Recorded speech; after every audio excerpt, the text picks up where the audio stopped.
Kakeru! And now, your Blink 2025 Respawn champion, Fudo! Your Evo Japan champion, Mena RD!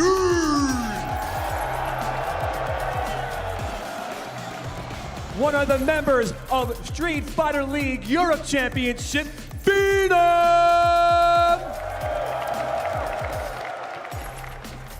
The EWC champion, Xiaohai!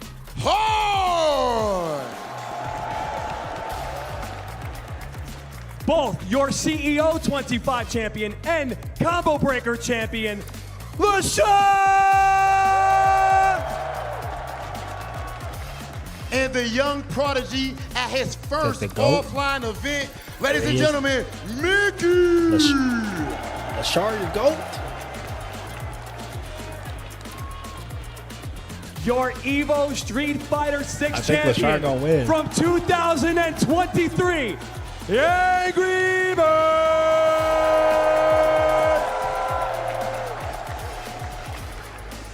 Before we get into this top 8, I only request one thing from everybody in this audience to show the world what our scene is all about. So right now, I need this chant. FGC! FGC! FGC! FGC! FGC! FGC! FGC! With that said, ladies and gentlemen, Leshar can I make think this it is losers run. finally time. We're gonna get into our top 8 and send things over to our commentators. Let's get it. Welcome, everybody. Of course, we are here for the final game of the weekend. It is the Street Fighter 6 top 8 here at Evolution. I'm joined by Vicious. His first time up here. This is the 3rd year for the game. And of course, we have some familiar faces, all of you up there. Obviously, Angry Bird, 3 years in a row here in this top 8 fighting for it, of course. And it's lovely to see all of you once again from some Street Fighter 6 here at EVO. And you've heard the entire intro. If you guys have been following along with the Capcom Pro Tour, each and every one of these guys have championship caliber in them. So in terms of who's going to take it over, who is absolutely unpredictable. Sidestep Honestly, Supreme. I've been mad excited since I found out the top 8 was established, and I know guaranteed you guys will not be disappointed. Yeah, and our winner side of the bracket is I'm thinking about so many sleeping. incredibly talented players there, obviously. And If I reach the sub goal, I'll finish the Street Fighter 6. Kakaru versus Fudo, our first match. Hold on. Scary one. Yeah, you gotta stay up. You said you get rest. Japan won from the older You said you generation, gotta watch this 30 Terry minute refresher, gameplay. just watch the grand final. Mena RD, the two-time Capcom. He said 30. Bro, this gonna be 2 hours. What are you talking about? 30-minute refresher, Static. Really shows up. No, I'm in bed. What's up, Zeta?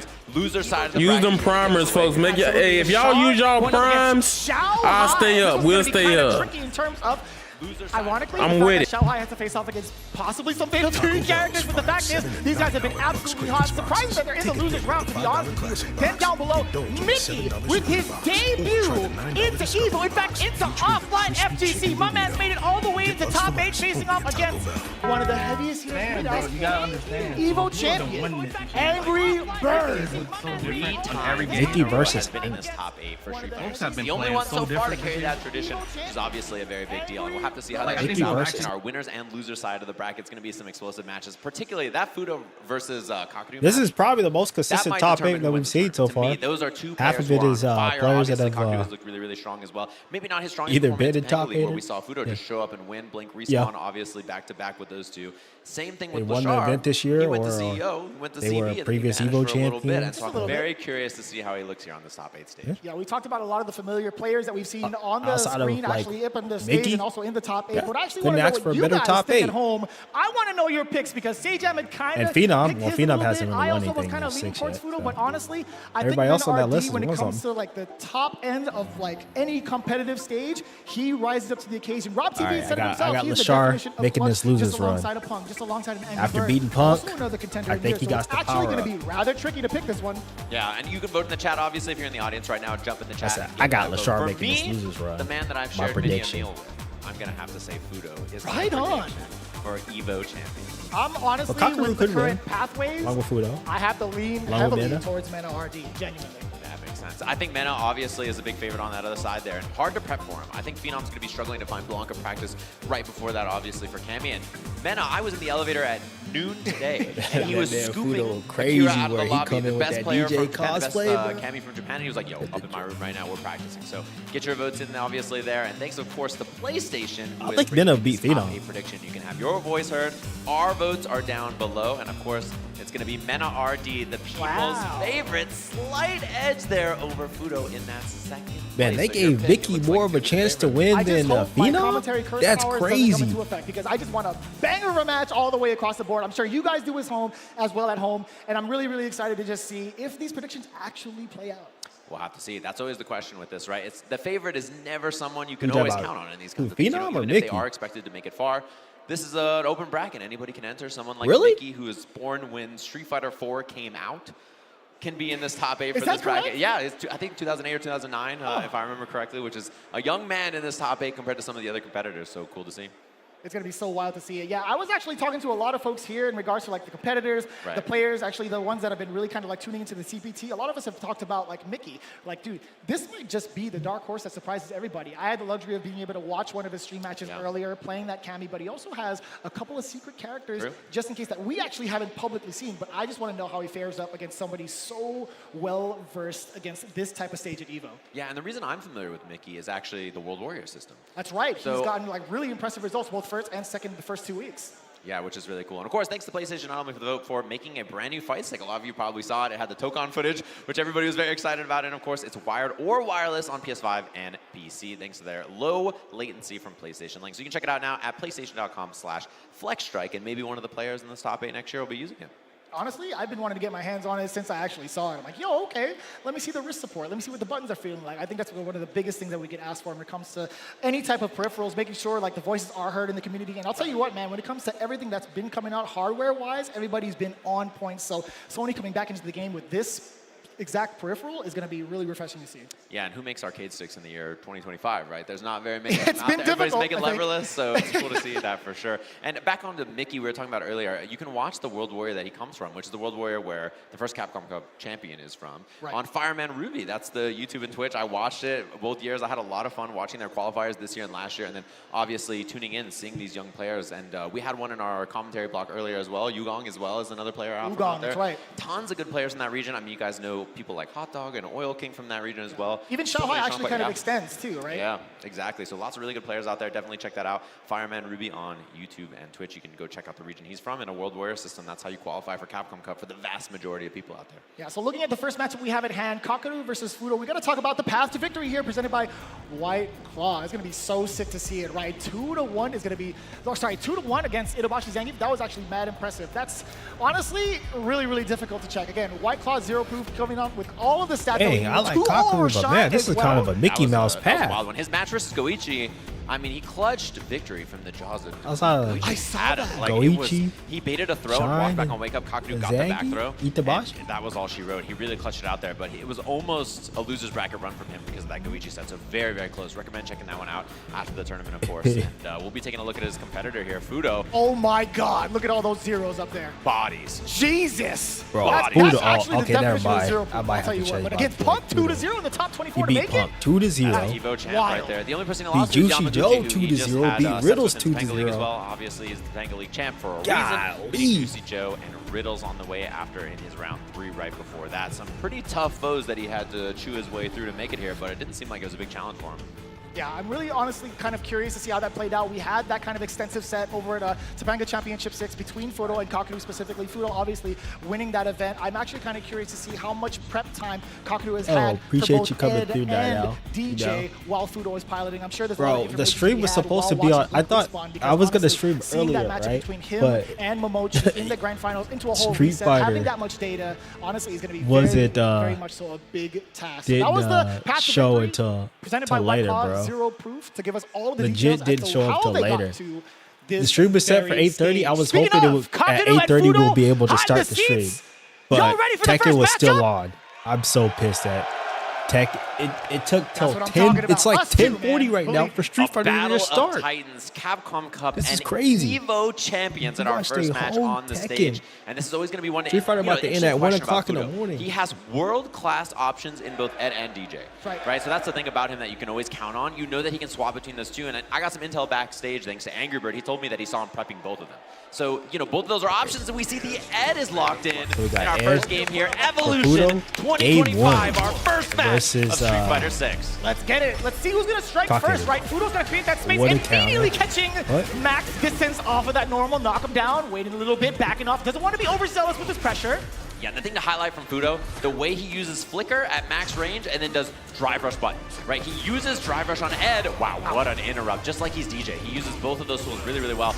EX portal comes out, Fudo gives up the space because of it. And I like that too. He's still trying to maintain as much as he can in terms of positioning, but that spike coming in from the departure, and it's going to be rather difficult. Give me the swing, give me the portal, snapping his fingers, trying to check Fudo in case he wanted to check the drive rush. Yeah, really good choices from both of them. Both of them can do that, right? Obviously, it could be drive rush into some kind of flicker for Fudo to make the same kind of idea. Corner pressure here, drive rush in, takes the throw. New corner pressure from Ed. He doesn't get an auto throw loop and stuff like he did before, so it's a little weaker, and that's a huge hit for Kakeru. Level 2 on deck, which is a huge win condition for both of these characters. Yeah, he's trying to set up the pace, right? He had the departure in front of Fudo. He sent out a couple of ghosts. Now he's baiting. At this range, he could just go all the way through it. A slight drop. Now he's in burnout. Drive reversal. Here comes the level 2. Is he going to knock him out? Is it going to be special? That's the chip, and that's the kill. Fudo check and made as soon as he burns out, and we're on the big stage. That's where we see the big drops. Fudo might go. Not afraid of it being expensive, honestly. He's going to build it right back, given the amount of times he's done so in the past. Take a look right now. That big jump in, anticipating the flicker. Go on with the cane swing, young man. Let me get that level 3 to add on to more damage. The earlier, the better. You got a lot of life behind you. You can build up some more meter going forward, and you get full control. Set it up. Perfect parry. And that's a huge one here for Fudo. He gets the knockdown. He gets pressure afterwards. Back throw. He's slightly this time. He was looking for delayed button. Kakeru with the immediate wake up. He gets a combo off this. Crouching leg kick into the corner. Other side, this man's got a funky DP, and that's a bad one for him. He burns himself out. No shot. He still went up with a wake-up uppercut. Fudo is not afraid to take that risk. We see that one interruption against that little medium kick from Kakeru. Oh God, Kakeru is in a bad spot here. He might become a driver's jab. Oh double my drive goodness, rush, level 1 at the end, the level 2 for the fastball special again, and Fudo's on the board. He looking fine. No amount of Rocky movies can prepare you for what's hitting you, man. I'll tell you what. I might have been wrong. Sometimes, and the big thing is we're seeing drops from Kakeru and decisions to spend extra meter, and that kind of clutch performance can be a big deal on this stage as we jump into our second game. Immediate jump out, didn't want to get any sort of chance against that throw. Drive rush on in, yes sir, the card from medium connects, spending more of that cancel, spending more of that meter, but that portal's gonna allow him to rest just a little bit, right? That's full screen pressure. Fudo has to make the right choices. Oh my God, that's at least one. Big gamble on that, expensive, even though he makes it in. His drive gauge is a little low. Hard to commit to much for Fudo until he waits it out for a bit. Nice. There it is. Heavy-handed is the flicker. Oh my God, so is that Fierce getting swept upon after the perfect parry. Not too bad. That's the perfect parry Prince for a reason. Always ready, and the anti-air is more than prepared. EX portal. EX portal's out. Fudo with the check on the flicker, but the patience from Jesus, he walked in front of him for so long, yet not a single button came out from Fudo. What a perfect parry. Gets the flicker, and the overhead. Nah, no way, man. Dirty reset there. Kakeru understanding the situation, knowing he couldn't get a kill without it. I love that sneaky option. Oh, you get the counter hit upon the approach from Fudo. Wait a minute, a little bit of an exchange. Drive rush forward. Kakeru feeling the momentum. Now he has to back off ever so slightly. These limbs might just clip. Fudo is baiting something. He didn't bait the right thing. Kakeru too solid, does not fall for the throw bait. Fudo's offense, a lot of his offenses go in, backdash, try to bait a throw. That's something he does a lot with both of his characters. So big jump in, and it's time to dream. Let me get that bounce. We got the double. Oh, we mistimed. The first EP was a little too late. Unfortunately, the drop there, but he still gets the corner off. But he's low on drive gauge, though, and so it's hard to convert much, and that's why he goes for the jump. Immediate stop on the drive rush. He tried to check it, but it was too late. He fireball. Plus frames after, he drops the kill. And this is the chance. He dashes in. Kakeru with the check. A game apiece and drops from both players so far. Absolutely nerve-wracking to see some of these sequences that can lead into another round. Yes, all got it. Just getting dropped. Fudo, Kakeru. Little shaky on both ends, but tied 1-1. You love to see it. Again, this is first to 3 after all. The maracas are coming out. It sounds like to me we got DJ on the stage for Fudo now with the character swap. A little bit more mobility, a little bit more trickery, slightly less stability in the mid-range, but he gets more explosive offensive All right, he options. brought out the maracas. Explosivity Let's is go. definitely the characteristic to describe DJ. Fudo, he invited to the first cookout. cane swing, the first strike goes to Kakeru, set up the portal. Fudo trying to dash up, just keep himself away from the corner, parrying the attempt of the overhead. We got that low medium kick sweep. Jumping back, regaining that distance is Kakeru. He was ready for it 100%. He low parries there too. He has to guess if it's going to be mid or a low, and he's correct on it. Way out, that's totally fine. The exchange and benefit for Kakeru. OD jackknife. Fudo. Put the weapon away, sir. Bang. A level 1, strip a little bit of drive gauge close to the kill. And now anything from Fudo. Yeah, he had to make a guess there. He chooses to commit to the parry, and Kakeru covers it beautifully. Off to a fantastic start, but Fudo only getting warmed up. That was actually one risk he took with the OD jackknife. Sure, it was a lesson to be learned, but he's done that plenty of times over. Over in Topanga, he's done it over in Blink. He's want to actually win. That is a very impressive check to matters. Man, it is incredible. His checks on these moments have been so perfect so far. Fudo cannot make an approach happen. Every angle just perfectly stopped, and that's why Fudo has to get extra wild. He's definitely got the rhythm. Give me the spring kicks and that beautiful smile. Plus frames here, goes for the pressure. Safe and sound, but the check from Kakeru, and he has level 2 here as well for the extension. Go for the portal in. He's gonna have to spin. He's about to be off. That should be the kill. Kakeru dismantling that DJ in that second game. Instant rematch. Damn, the killer look on his face, I'll still never get used to it. Kakeru has been locked the heck in. Since he's found his current performance, the way he's playing, he's in his zone right now. That perfect parry, I mean, it's unreasonable. Like, what's going on here? This guy's just ready for every approach, every normal.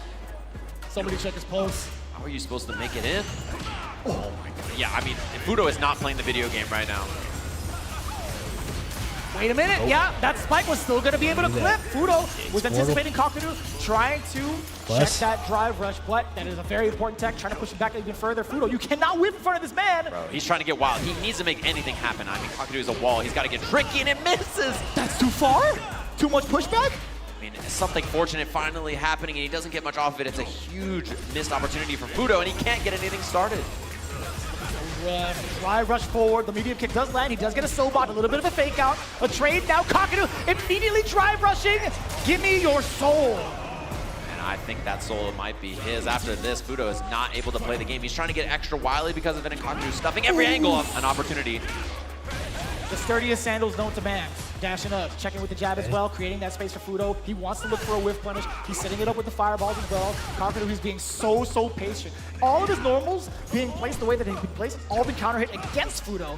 He's not going to go out there on a limb to get himself whiff punished, right? I mean, Fudo's done a lot in the last 20 seconds and not really got a ton of damage, to be honest. So, yeah, and there's the crouching medium punch interruption there. Kakeru ready for the drive rush after, still has tons of meter here. All right, now it's time to It's so tough, too. DJ, what can you do, right? Throwing a fireball play the safely. platformer. Let's go. Sure, perhaps, but when the portal's about to explode, you kind of have to kick back. Oh, dear God, what a standstill.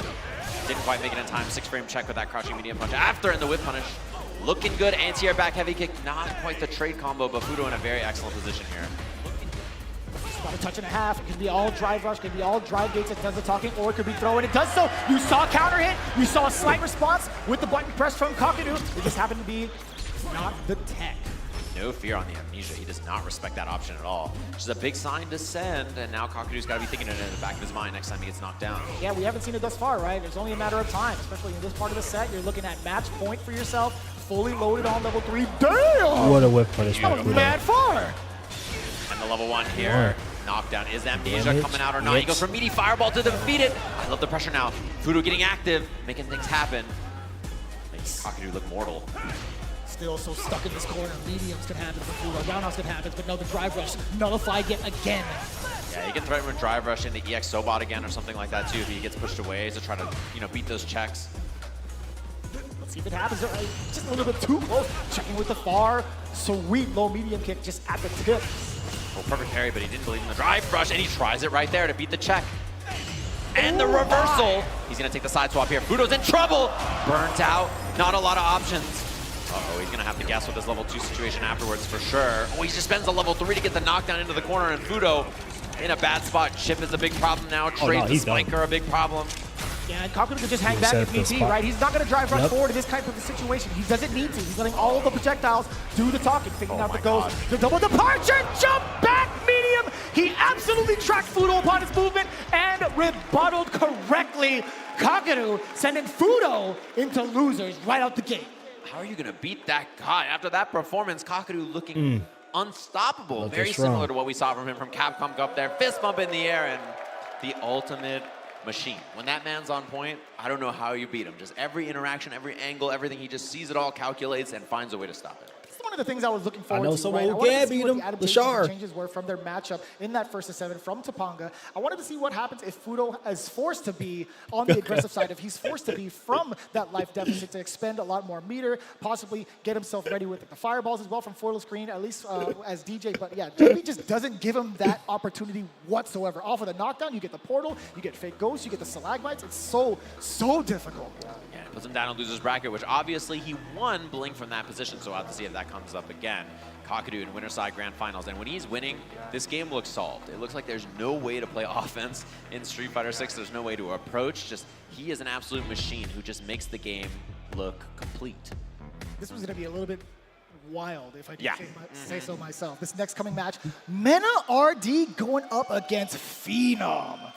And I know a lot of people, big Mena fans in the crowd here. You saw, or you heard a big pop for him earlier. People love him all over the world. And I think he's a tough one to solve for. You know, his character choices are a little unconventional, and then also his style, too. I don't think anybody else really plays the way he does, and Blanca's a hard character to find, you know, matchup experience against. Yeah, I did get to talk about, like, Phenom's journey here as well, right? All the characters he's prepped for, every single character, every single player, etc. It's been rather difficult. In fact, we could take an even closer look at that. Let's start with Mena RD with our victory path presented by White Claw Zero Proof. Going into it, Tori Meshi 2-1 over him. Also, Dual Kevin. How many times does he have to face off against Dual Kevin in a CPT stage? That's what I'm saying. Yeah, they have to play back-to-back, and Dual Kevin had a deep run in this bracket, too, against a lot of really strong players. He was one of those ones waiting for Xiaohai, who's obviously in our losers bracket. Let me talk about that later. But Tori Meshi set was very close. The Kevin set was really close. The Moke set 2-1 as well. And that's a lot of really strong players for him to beat back-to-back-to-back. And, you know, I think as absurd as this path is,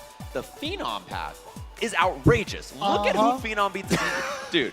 He's fighting Eli, then he fights John Takuchi, Haitani, Ryusei, Leshar, Momochi, back-to-back-to-back, and gets here on winner side of the bracket. There's something about him, man. There are certain years where his performance just goes over the top. Right now, he's like the main representative for EU, at least in his World Warrior region. He's currently at like the top of the leaderboards. He had a first and second placement for those last couple of weeks. And honestly, he's as sharp as ever. This is the Phenom that we've been used to over in his path over in Street Fighter 5, and now looking as strong as ever. I think the strongest thus far this year in Street Fighter 6. Yeah, exactly. So that's the victory path, of course, presented by White Claw Zero Proof. Nice to see how everybody makes it here in their matches, and excited to see this between the two of them.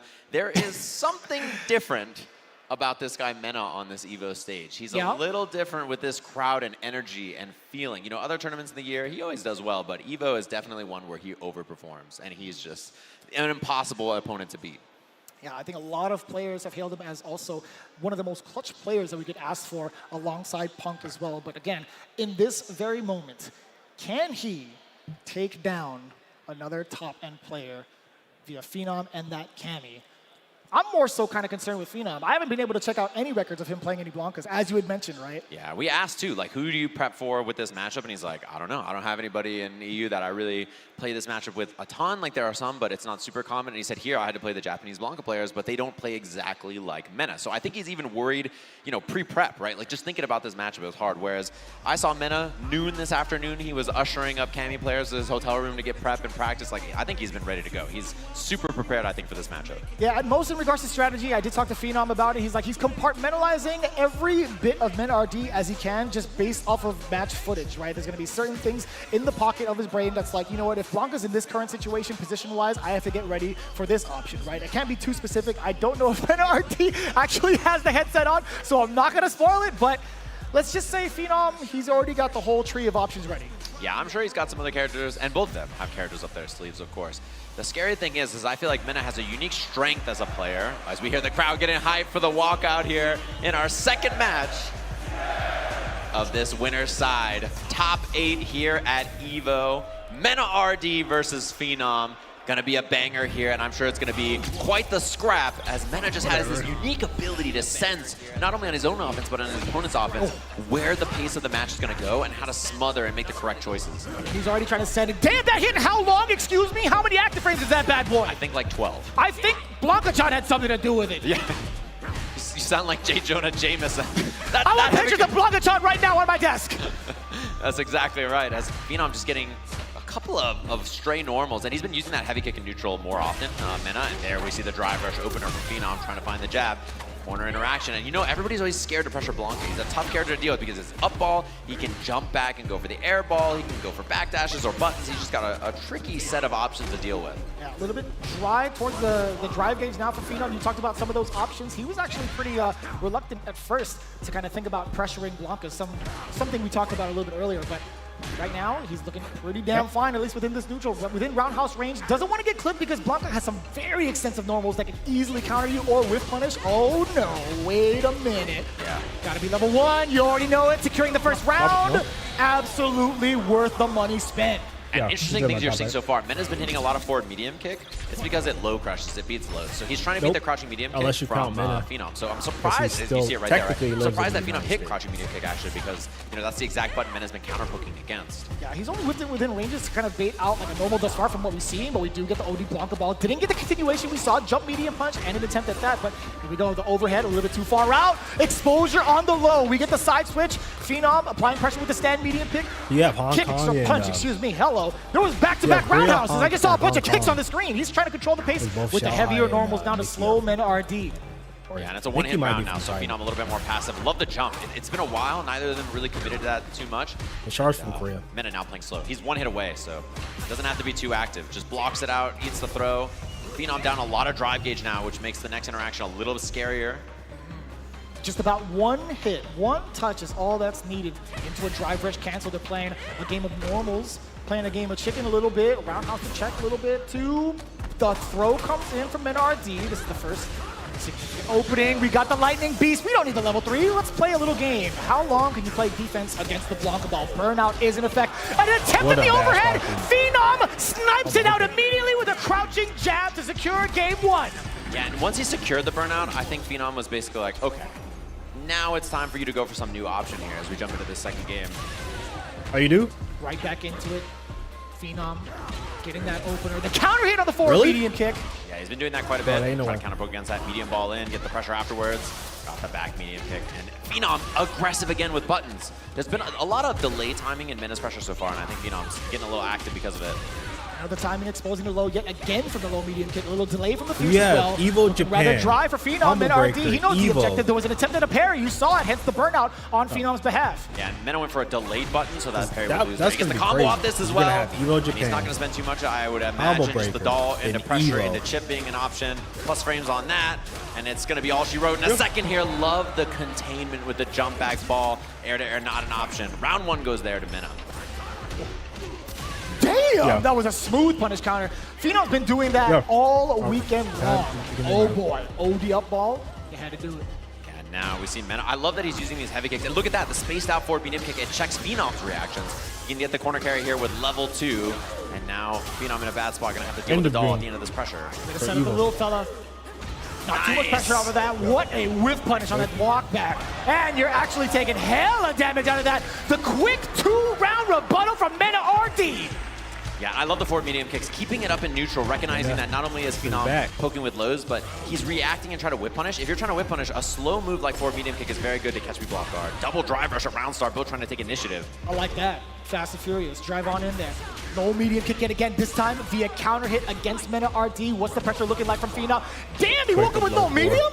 That's what I mean. Mena has such a good read about what to do on his own offense, but what his opponent wants to do on their defense. As he gets the doll set up here, takes the throw, and now Phenom's gonna guess, is he on a parry, or does he want a reversal? And he can strip the drive gauge here with the drive impact. That's what he does. Ignites the doll, cross up, double hop. Dear God, even the Funko Pop had a little bit of a hop to it too.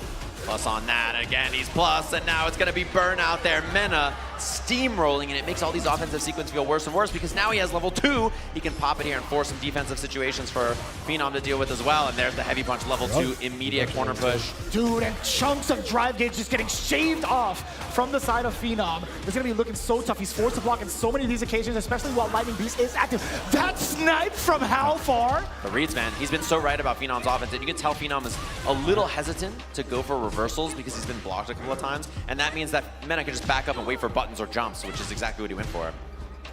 Funny enough, all those exchanges still leading to just about equal in life. Phenom sitting at pretty significant resources. That is a very big pickup. How did you react to the OD dive kick in that speed?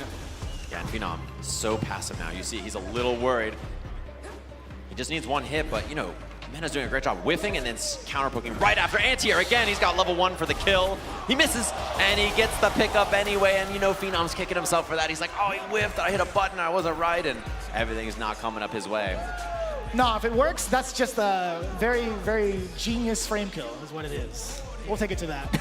And you gotta be in your own head if you're Phenom here too, because the first game went your way, and then now you're like, oh man, he blocked a couple of DPs, and I was wrong on defense, and he's beating me up in neutral. A lot of things going right for Mena here in this turnaround the last couple of games. Yeah, and he's making it hurt too. Not even just in regards to like how much damage he's giving towards Phenom, but also stripping away all the defensive capabilities that he had as well with the drive gauge. I heard everybody in the world heard Kaba right there, I think. I'm pretty sure. We all heard it immediately. Que lo que? That's what I'm talking about. That forward medium kick again. Phenom thinking about it. He hasn't had a good answer to the heavy kick from Mena either. Hasn't found a whip punish yet. Bro, why is that still plus? Oof. Nice whip punish. And I think that's the game for Phenom here. Somehow he's got to slow it down even more if possible and try to be second. We haven't seen that much from Mena, just raw Blanca ball and neutral. I'm actually a little funky too. I was actually kind of curious as to if that was going to be a thing against Phenom thus far, but we'll see how often more that comes up. Again, medium kick. You were just talking about to start it off. Forward medium kick has gotten so much mileage against Phenom, playing against his very reactive nature thus far in this set. Yeah, I mean, if you whip heavy kicks as Blanca, and Phenom's like, I gotta whip punish that, I gotta be faster. And you see the forward medium kick, you try to be fast. And he just dashes forward. Just how the mid-range works. Pressure. Look at Mena whipping lights and stuff too to try to fake him out, and then going for a big button afterwards, trying to catch Phenom, trying to whip punish. I tell you about Phenom gets hit by heavy kick, and then right behind it, you know, the forward medium kick's a threat as well. So he's got lots of good stuff to look for here. Wonder if the big opening comes out from Mena RD, if he ends up spending to level 2 for Lightning Beast, or maybe the block string. Did you get the forward throw? A little dry on the gauge. He's going to be dashing up. That's when the Lightning Beast comes out. Not only does he get to apply pressure, back away if need be, but also he gets a regain drive gauge.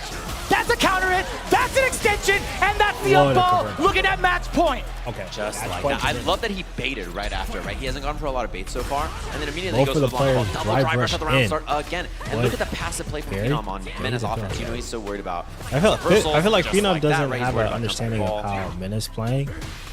He feels like the medium punches. And there's he doesn't have an understanding. The first one of the set. Not Phenom has such a tall task in dealing with all these options. Oh my goodness, gets clipped by the low. At this moment. Mena RD now bringing it to the corner. Ball. Blanca ball to close the gap. Roundhouse does punishes the stamina. Nothing big, too big out of it. There could have been a low medium kick perhaps at that range. And Phenom's whip punishment has been excellent on a lot of normals, but it's so tough to contain and control all of the options. It's just jumping back, trying to get a lot of that space and throw again. No DPOS from Phenom twice in a row now too. It's thrown. Nice drive rush in by Phenom. This is his chance. What are you going to do to pursue? Is he attacking the drive? Nope, he throws. Now another throw. Bends 3 bars just for a throw. Which means the level 2 for Mena as well. Extra scary. Very expensive. And he tries to go for it all, and that's going to be the set. Or nothing. You can tell that the mid-range from Mena forced him onto that option, and now he's headed to the winner's side of our winners finals with the rematch against the man he played in EVO Japan Grand Finals, Kakeru. I grabbed your shoulder immediately after that sentence. I was like, dear God, this is gonna be one hell of a banger.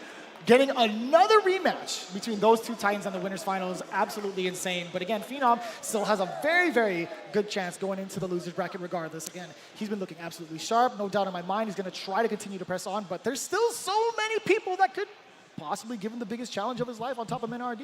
Right, and it's looking a lot like 2023 for this game when we had Viper Evo here, right? trailer We see reaction. the Mana Blanca on this stage. We're seeing, obviously, Kakeru on the JP. And historically, I think that that kind of a matchup is good for Mena, right? Because he's so good at, reading the rhythm of the game and how people want to play. But Kakeru looks unhittable. He looks like the, offense doesn't work in this game, so who can say? Even if you do try to hit him, who's to say he's not going to perfect parry you? His percentage has been mad high thus far.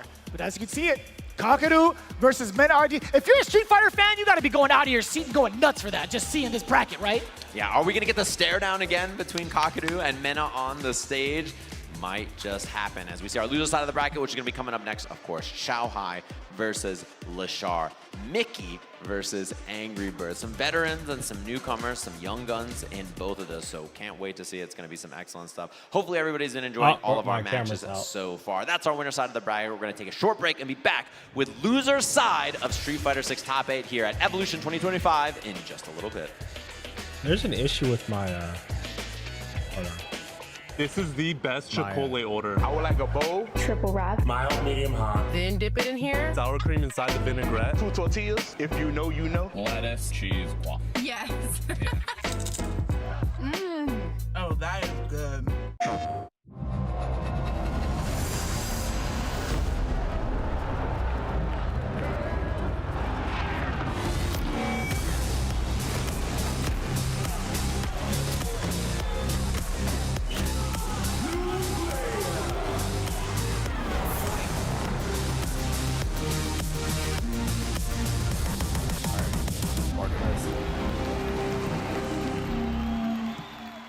PlayStation. I got my hands on my back. No, I don't know, show me. You can't keep that. I make it pop like bubblegum. I'm hot now, wait till the summer come. Shake some. Those who have lost their lives will never return. Nothing can bring them back. So where we going, old man? A hotbed for demons, the entertainment district. We've killed off anyone who's ever crossed working on this Viper video on the side, slighted so I can us. We're going to slash through your TikTok gullets, and, just like we did to all who came before you. Demons. Sunglasses in the day, blue light glasses for the gaming at night. Zenny's got affordable eyewear for everyone. Vibe and style while protecting your eyes. Evo sunglasses, available now.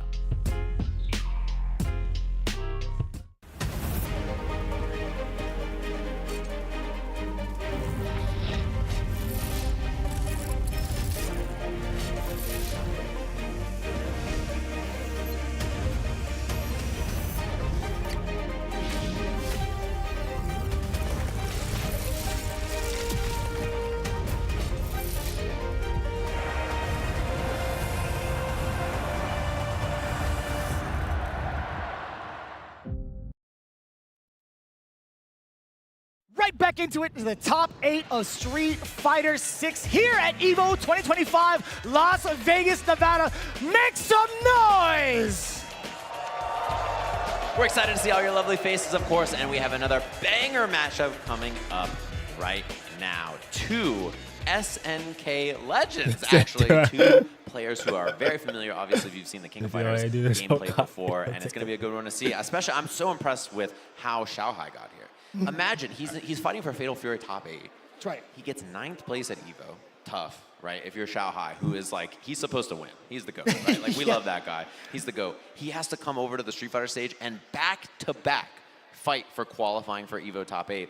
And here he is. Like, he had to play him back-to-back. And even they were like, you want a little break in between? And Xiaohai was like, let me at him, dude. I need to get into a top 8 this weekend. Yeah, we did happen to catch him on stream, I do believe, during day number 2, if I'm not mistaken. Had to face off against Torimeshi. I'm not going to spoil exactly the entire path that he's had. It was a little bit of a rough shot. There was just one moment where he had mistimed one of his supers to actually catch Torimeshi on the way down. We could have seen an entirely different timeline if Xiaohai had landed that. So you know that's definitely going to be fueling him. He's very emotionally fueled. He doesn't necessarily show it, but he definitely feels it, and he definitely shows it off on the next weary opponent, which is really unfortunate. going the other side, though, I don't know what's happening. this is actually kind of crazy. Leshar, back-to-back champions in the CPT via Combo Breaker and CEO. And as you had mentioned, he took a little bit of a break, but here he is right now again in tip-top shape. However, I guess that's kind of like loaded to say tip-top shape because he's currently in the loser side against Xiaohai. And I thought it was mad ironic that Xiaohai still has to face more Fatal Fury characters, potentially. He's gonna pull up with my or Terry, and he's like, "Don't remind me, bro. I don't want to see this." They're just like they're standing outside his window with the stereo, just waiting for him. But we're gonna take a look at their path to victory. How do they made it here? Presented by White Claw Zero Proof, of course. And we see Xiaohai going to loser side to Tori Meshi. Afterwards, he goes and fights for his life in Fatal Fury. Comes back and beats Fudo, Duel Kevin, and Itabashi Zangief to qualify for this top 8. And he has got some tough opponents right before that, right? Dogra and Noah back-to-back in that round 3. Kind of wild looking at the stats coming up as well from the side of Leshar. A little bit of poetic justice when you take a look at how he's gotten here in his victory path. But again, Xiaohai being so competitive, he's definitely going to give Leshar a run for his money. Just taking a look at it right now. He had Young Goki, Cali representative, I like that, but also Aqua, VX Bow, down to Phenom, and then had to face off against DCQ, Pugera, and Punk. Back to back. Yeah, these are all close sets too, scrappy ones. I mean, that's why our EVO champion, Punk, 9th place this EVO after really good runs in the last 2 years, obviously top 8 and then winning, barely going down to Leshar in a banger of a match. If you didn't see that one, definitely recommend checking it out. And Leshar, I think for a lot of people's mind, one of the best, if not the best, Street Fighter 6 players, but it's weird to say given that he won CEO and CB, but he kind of underperforms at tournaments, which is weird because you're like, didn't he just win 2 big majors? But things like Capcom Cup and EVO and stuff, I sort of expect him to get the big ones, and he's just not quite there. I think his perfect playstyle is very hard to do at a high level for so long, so I always love to see success from him. He's such a fun player to watch, and I'm curious which of his 3 characters he's going to lock in against Xiaohai, and Xiaohai's 3 characters that he could lock in, you know? I'm very scared to see who they actually pick up next, to be honest with you. They are locked and loaded on the stage. Everybody waiting to see the big throwdown. Again, in top 8, there's definitely going to be no slouching. Xiaohai versus Leshar on the screen, on the stage right now. It's just a matter of what character is chosen. Taking a look at from Xiaohai and his current record, he's been mad consistent with the Bison all throughout the weekend thus far. It's at least what I've seen. Yeah, and I've seen him play some Mai as well. It's another character that I saw him lock in. And his whip punishment, particularly in the Itabashi set, was next level. You see the crowd out there. What's up, everybody here at EVO? Hopefully you've been enjoying your time so far in this crowd. We have Street Fighter action, narrowing it down all the way from 4,000 plus players to our top 8. That's crazy. Ed was on the screen. You see Terry in the back. He's just like, nah, man. He was just shaking his head. He's like, what are you doing, man? He's like, I don't need that. I got to get out of here, of course. It's going to be a good one. A banger of a match. Curious about what characters they both lock in.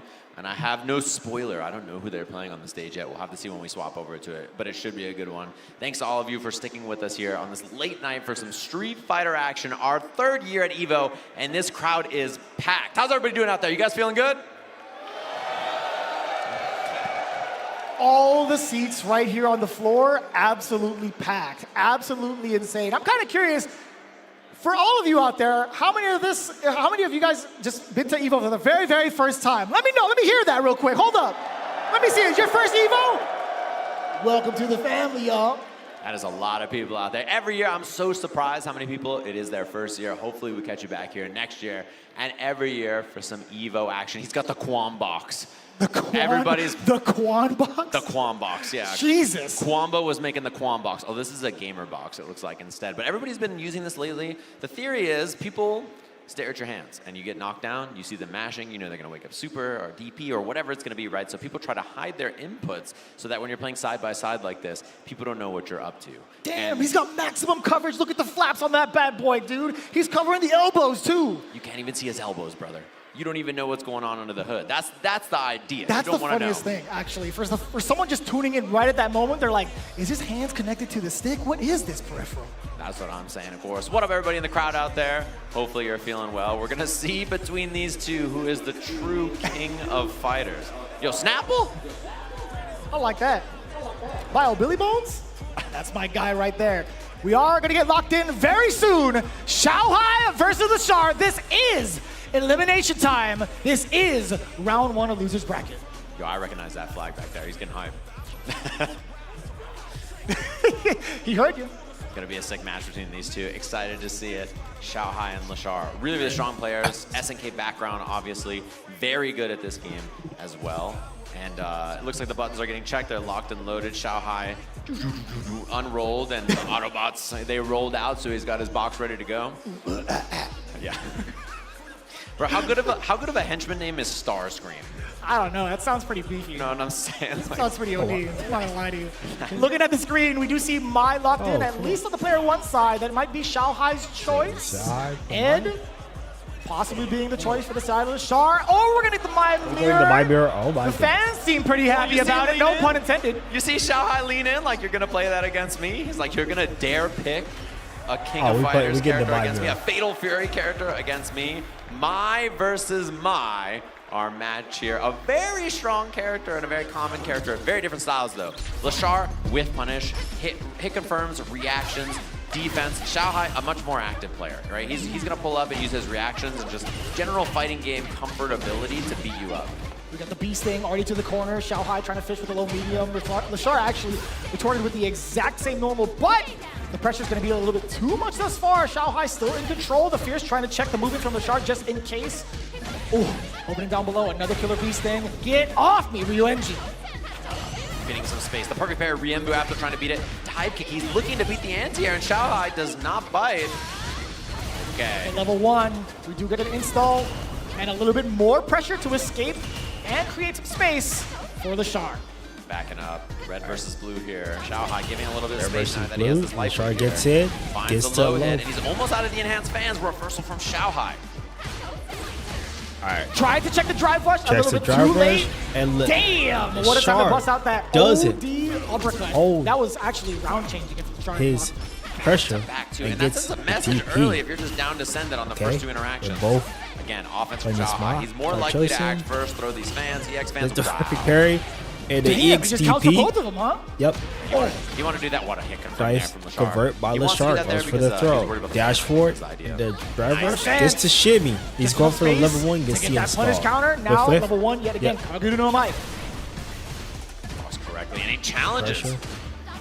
Dodge this. Still gonna be so locked down. What a time to throw that low medium kick. Actually, a counter hit against Leshar. Still got a lot of life left. Trying to knock on the door with the lights instead. Rewarded with the back throw from Xiaohai. And a forward throw now. Drive rushes in for another one. He's 1 minute away from the throw loop. I mean, he's got lots of meter critical art on deck.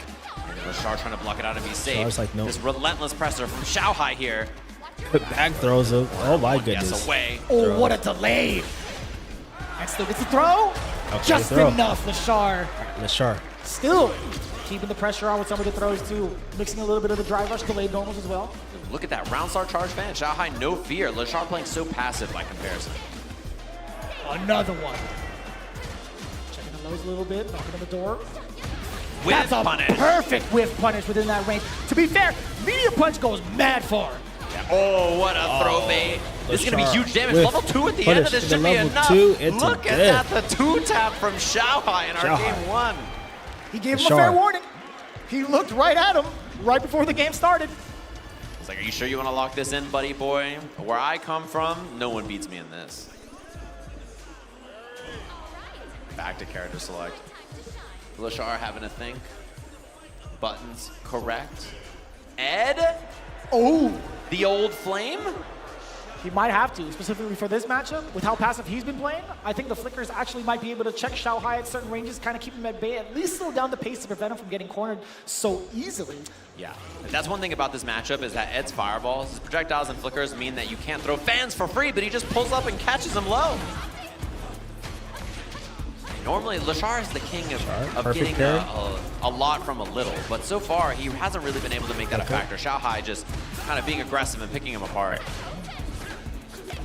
But I think Ed does a pretty good job of that, at least trying to tone down the pace, at least from the mid-screen, but under pressure, a little bit difficult, right? His defense options just slightly lackluster, only being able to do ODDP, but it's not active until like double digits, right? So it's not going to be a real, like I guess, instant escape option.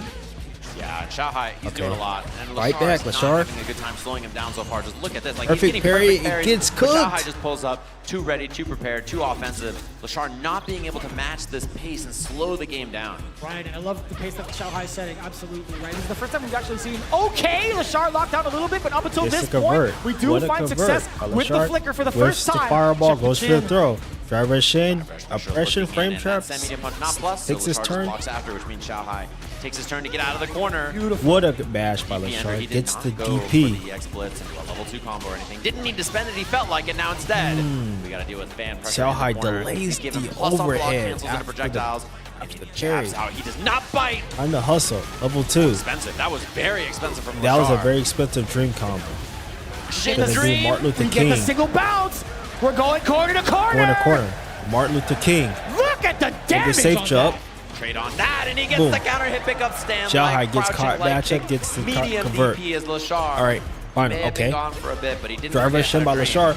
No, DP OS by Xiaohai. I probably would have liked to see the level 1 what he OS, does. but he Level doesn't 3 matter. early. He gets the That's gonna be early a bad drive one for gauge lead because Leshar. Leshar He's not goes gonna to have access to a driver's lot of jab drive and gauge then here, so he's gonna have to make a tough driver's decision again about how to and get out of the spinning spot. 4 bars. Goes to burn out immediately with the fierce, a little delay on that. Oh, Actually, on the Leshar held is down mashing. button. He's okay. Throw. Get He some of built that guard. got so much There, meter. there we He has go. so That's much how more. you Look at beat that. Leshar now, all kinds of offense. He's got drive gauge to work with. He's got drive gauge. Xiaohai not a lot. Misses the whip Xiaohai. punish. Oh, that could have been Flicker. punish counter. It would have Heads been way up. worse. Instead, now Leshar on the prowl. He's got meter to work with. Drive gauge advantage. The life bar is going to be tough. He escapes. Kill rushes away. Back throw, Leshar. Drive rush on in there. A little bit of an earlier fierce than intended, or at least than expected, I should say. He's going to keep holding these flickers because he has level 3 to cancel into. So he's waiting for Xiaohai to go for a drive impact. Just about the range where he can't really throw these fans. It's so difficult. Leshar, you know he's on the prowl. OD version, that's a lot safer. Oh, the delayed Throw. front throw from Leshar. You saw him go block on. real quick right before him. Leshar. Flickers and flickers. Oh, the DP's DP. ready in time. One guess away. Drive rushes Goes in. time to He can hustle. make Let's this go. happen. Lashar's more than capable. What? He went for Why the did he green, go and for Xiaohai the blocks it out crazy correctly. green? So long on that, he doesn't bite. And this is what I mean. The instant rematch from Leshar doesn't even take a second to think. It's like PTSD from Street Fighter 5, man. Yeah, the ending walker. Yeah, dude. The very last There was second no trying to reason catch a for him button to go for that. with the OD uppercut from Leshar. High risk, very, very high risk. Yeah, and it could have been the round. Instead, Xiaohai now all kinds of advantage. And you could just feel that this entire set, he has too much kind of presence on the screen. You can tell Leshar just not matching the way he's controlling space.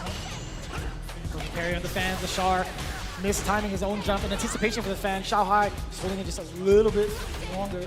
Forward throw. Nothing there from Leshar on defense, just blocking it out. Back throw immediately after the drive rush. Damn, the fan's Leshar still putting it work in anti-air. the corner at that range. Goes for the Okay, throw. chance now. Okay. Leshar on all kinds of Driver offense. He's shin. got drive gauge and meter Pressure. to work with. Oh There's my Does that God! take the whip punish? Okay, The is he big going dump for to the chin the off of the combo? fierce. With Let level the ball 2, rock. this should be dead. Give me that. Body rock. Kill rush forward, Okay, delayed upper. Leshar still had another chance to do an uppercut, but done. either way, luckily Still in enough for this, Leshar. okay. That's one round on the board. He's trying Perfect to stay parry. alive. Drive DI, impacts the not EX, done. but Xiaohai, no rebuttal. Xiaohai had That's gonna time be big. to be Go able for to another go drive in rush for his the own driver, extension but he DP does at it. the end. Okay. Good starter from Leshar. Here's he What makes a the throw. shibby by Damn, Leshar. look at the damage. Oh my goodness. New combo These are on the this new as well. This is combos. a safe jump ender. Safe jump, yep. Goes to the safe jump, takes the tick Throws. throw. Leshar, signs of life Okay. here. First time in this set, Xiaohai's been in trouble.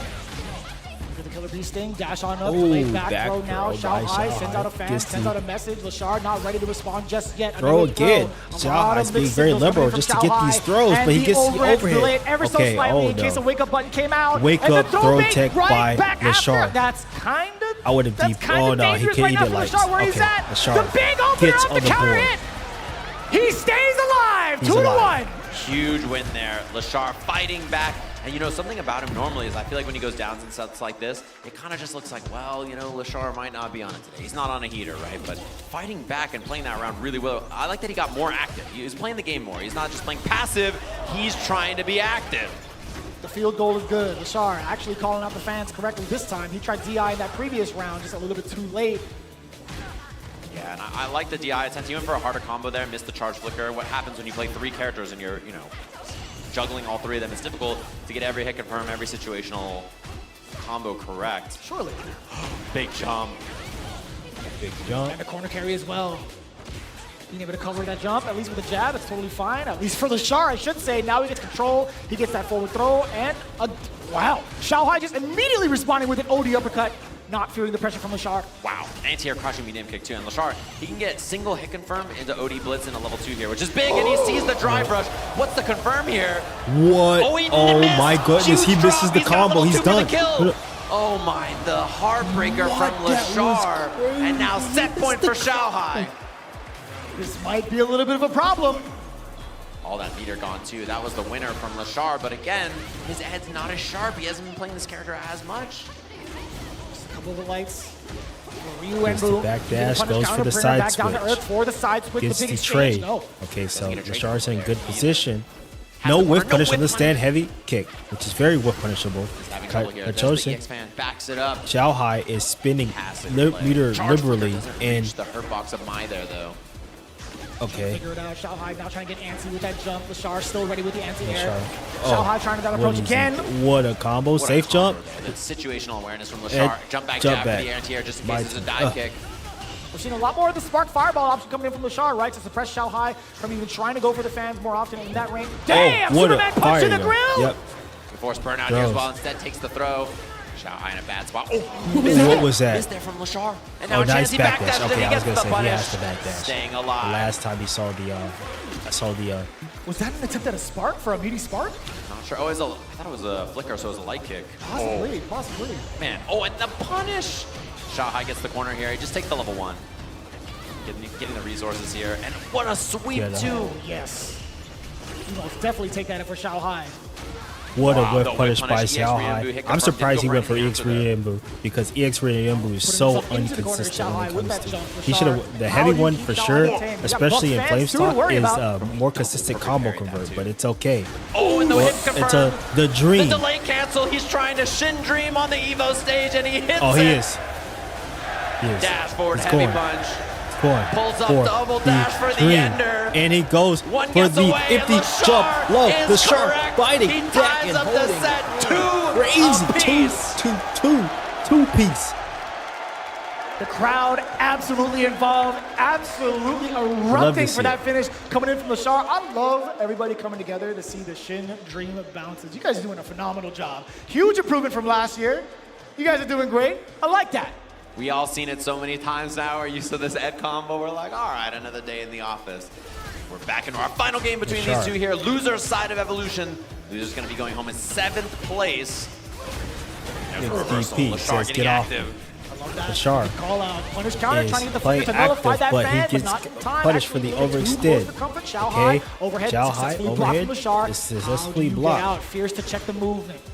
Oh, the whip punish. What a stand, heavy punch. Excellent there. Goes for the stock, level 1, drive gauge for goes for the Leshar whiff. as well, and now he's going to be on Leshar burnout had on to the next parry, hit. And but there's not the really. Just anything to keep himself alive. Oh no! Oh no. So tough. In there. Yeah, how do you see that one? There's just colors everywhere. Tough to see. Xiaohai once again on set point. Xiaohai on set point.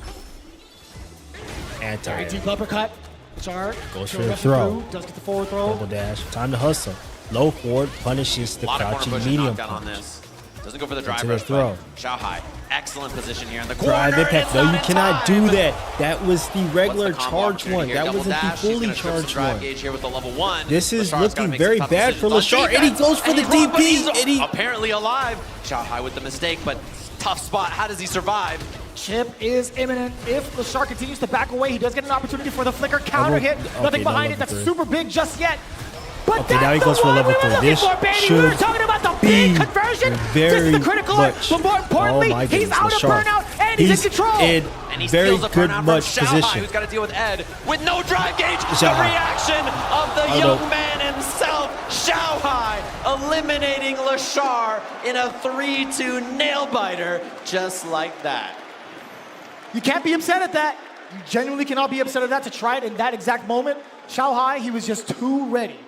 He's too prepared. He's a young man in nickname and in reaction time. Ladies and gentlemen, can we all make some noise for our first eliminated player here, Leshar? 7th place here at Evolution, and Xiaohai starting the march. A long journey through this loser's bracket for him, even before this top 8 began. Can he do it again through the loser's side? All the way through these killers. That is quite the task at hand, I'll tell you what, when we take a look at the bracket later, but now it sets us up nicely for what's to come on the loser side. Even further, we got Mickey versus Angry Bird. That's gonna be kind of wild, only because I will say, I feel like not a lot of people have been introduced to Mickey just yet, right? Yeah, really young player, obviously from Hong Kong. First time here out at EVO and in the top 8 of this bracket. Incredible stuff. And he's a young player who plays very defensive, very footsie-oriented, slow play, which is really surprising, I think, generally, right, for a player of that age. But what a banger set between these two, Leshar and Xiaohai. SNK legends fighting here to see who's the real king of fighters. And it's Xiaohai in the end with an incredibly impressive performance. 3-2 over Leshar. 6-set between those two. And you weren't kidding either. In regards to what you would preface it with, you were talking about the amount of control that Leshar was trying to look for, the reactionary play style, which is why he kind of picked Ed after the Mai hadn't worked out. Xiaohai's activity on offense was just too much to handle in the mirror match. But I guess the objective right now, or at least the objective at that point, Leshar wasn't able to get it fully through up until way later. So when you think about it, it's like, what would have happened if Ed was the initial pick? That's what you gotta guess, right? That's the thing. And this combo all the way through. Lovely to see it, of course. And thanks to the replay, which is presented by PlayStation Tournaments, of course. Awesome to see that we get some extra stuff.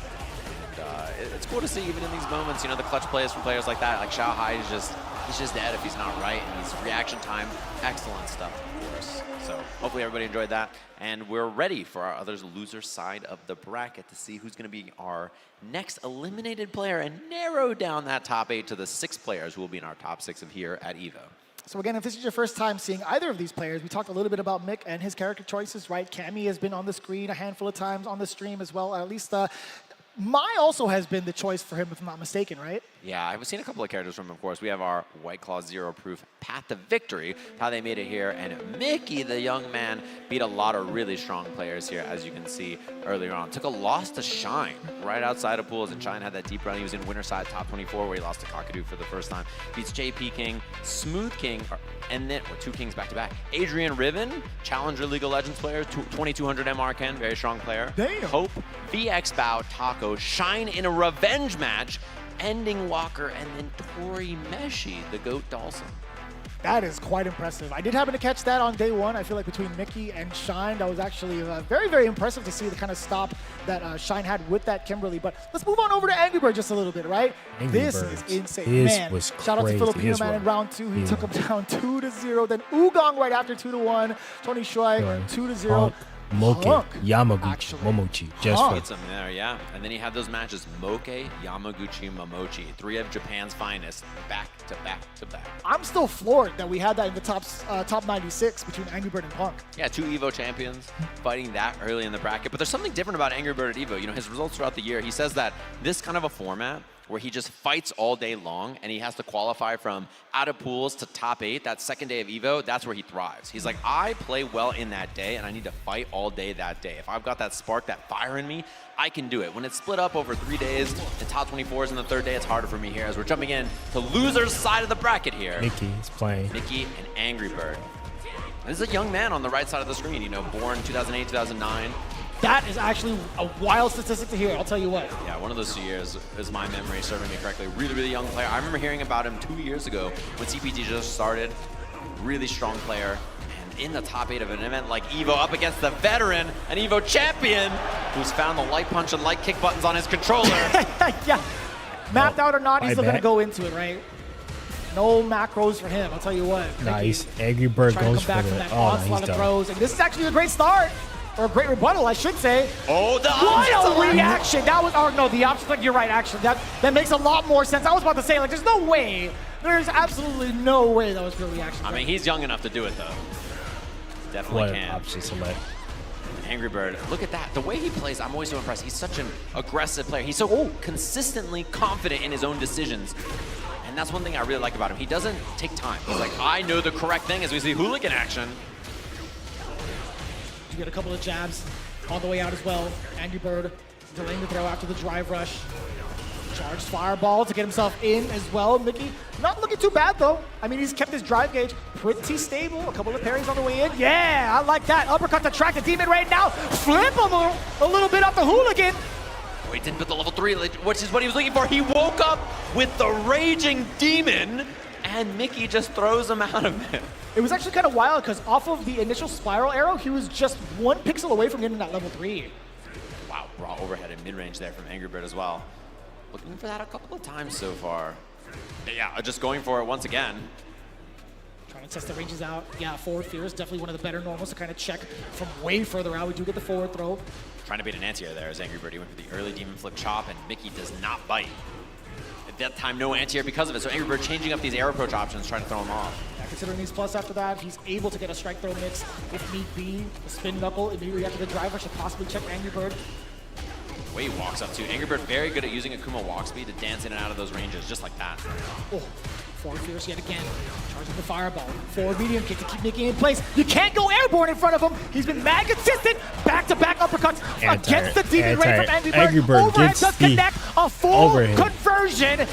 Lights out off of that single interaction. Round 1. Game 2, going into game 2 for Angry Bird. Yeah, and that reset there really sealed the deal. I meant that he got to kill without spinning extra meter there. What a dive kick over the low medium kick from Mickey. Yeah, Mickey's been rather grounded, right? We actually haven't seen him, well, let me rephrase him just a bit. We haven't seen the dive kick option as often. We've seen a lot more hooligans thus far. Right. And so far, yeah, the approach has been from Angry Bird in a lot of these interactions. He's the one getting active first. Mickey playing passive. He's the defender here in a lot of these interactions. Oh. Whoa, scary. Angry Bird and burnout now. Mickey, if he gets space, it's going to be tough for Angry Bird to get this round. He does have a level 3 on deck, though, and any of these hit confirms could do it. Shaman with the drive gaze, just trying to keep the pace, also from Angry Bird. He is fighting in this burnout, and that's going to be it. Oh, had a chance. Angry Bird 9,000 life is the deal breaker here, I believe, for Angry Bird. And yet he had that hit confirm, punish, counter, crouching medium punch, stand heavy punch. Didn't quite reach, and so Mickey getting the round. It was just before Angry Bird got back into his drive cage. Literally a pixel away from getting out of the grave. Ooh, rebuttal. Mickey recognized that Angry Bird's been taking some walking, some space, and yeah, he's getting active, preemptively swinging into these spaces where Angry Bird's been Angry Bird out some slower options. The dive kick beats it. This is weird. That was such an awkward angle. That was the roundhouse. I guess it's because the way he plays. So like when he's playing like these younger players, like the same thing happened when he played Blas. Good result there from Mickey. He jumps in, no anti-air, he catches the jump. He's got level 1 available at the end of this. Doesn't even need it, but he spends it anyway. It's probably the way he plays. 2-0 for the young man here in top 8.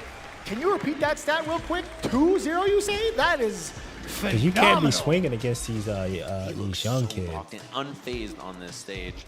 Angry Bird shoots him a glance to see what he's up to, and there's no bite. Mickey just like, he looks so confident for someone who's not played on this stage before. Damn, it's just another day, man. Some of the younger I generations feel like Angry Bird is different. trying to I'll tell you what, man, overwhelm we him, have but he's not actually trying to give him like, the proper right respect now on the he world deserves stage. as an opponent. Proving Like, how much I of a think he just competitor feels he really is. They're like, why would you do that? Was a counter Like, hit. he just did like overhead. Not knowing when he's even allowed You don't to see what he's act. doing? It's like Real random tight, stuff. bouncing heavy punch to keep him grounded. He's mashed. Now we get the whiff punish. Level 1's got to be coming in. Doesn't even need it. He went all the way through spending his drive gauge. Let me fix my face. This guy is calculating. This is the issue. Look at it's that, like just set point already. This is not more so what Mickey's doing. It's more so what Angry Bird is doing. And now it's the like corner, Angry Bird low on 5 gauge. For some Feels reason, like he's low Angry on Bird options against here. these younger But that players tech tends builds to him a lot just in the air. I love that give it away adaptation, to knowing them. that the demon Like flip for over some was reason, coming. he can't like not play in a solid Angry manner. Bird. He's in trouble here. Catches the backdash. He has level 2 available. What's the meter dump at And the he's end of this? dead. Isn't enough to kill is the question. Not enough. So he still got. With that, Rowdy baits the throw, and Mickey, the clean perfect to 3-0. Our Evolution 2023 It's like, why were you mashing Street forward Fighter medial 6 punch champion, in the and middle it's another of day in the his office block for someone strings? not even old enough to work in one. This guy is locked the hell in. I will tell you what, that was such a smooth round. Everything went in Mickey's favor, especially towards that end, knowing full well he didn't need to dump out the meter. He knew it wouldn't have killed. Just played it nice and cool, waited for that punish counter. But I gotta say, man, still, big fan of Angry Bird. I know you guys are as well. Let's give it up one more time for Angry Bird. Evolution 2023 Fudo champion incredible competitor. 3 straight years he's been in this top 8. That consistency is very impressive, and I'm sure we'll see him more and more with all the great tournaments coming up this year as well. As Mickey's marching on with that crown box, folded it all up. He's ready to go up there on that stage. Incredibly impressive run from him so far, and that sets up our top 6 here at EVO now. So we have our losers side of the bracket and our winners finals squared away. Yeah, I'm really, really excited to see it, man. It's such a heartbreaker to see some of our favorites as we've been watching them year after year after year ago, but that's just the nature of competition. Now it gives birth to even newer players, players you've never been familiar with as they progress. Honestly, Mickey, I'm a fan, man. Yeah, I'm a big fan, of course. Excellent performance from him so far. Everything I've seen from him is super, super sick so far.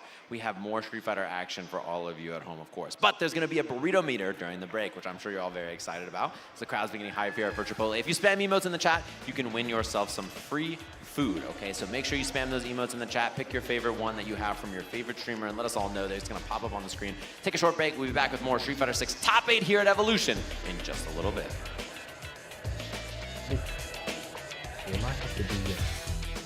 Look, who's hungry? We're going to Chipotle. I need people on the bus now. Chipotle on the way, let's get it! Deal. If you can guess how many beads I have, I'll commentate your Chipotle order. I'm guessing around 1,000. Now that's meaty. Of course you go with queso. That way your burrito will match your playstyle. You can tell he's been labbing that burrito technique. Now that's top tier. If you guys love Chipotle, make some noise!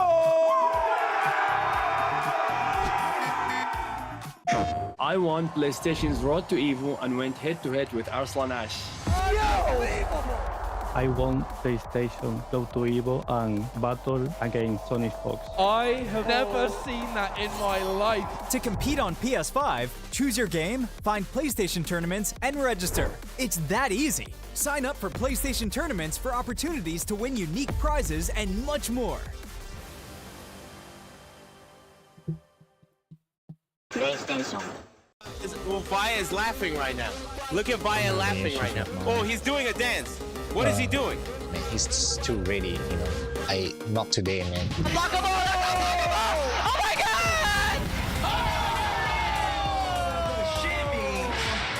円参加して、でその時また賞金額が上がって、いや気持ちは調子良かったです。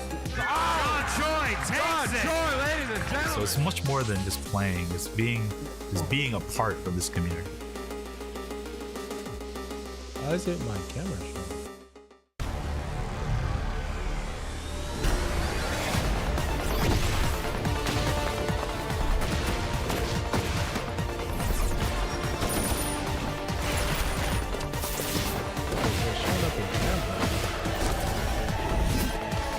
Perfectly fine, but it's not showing.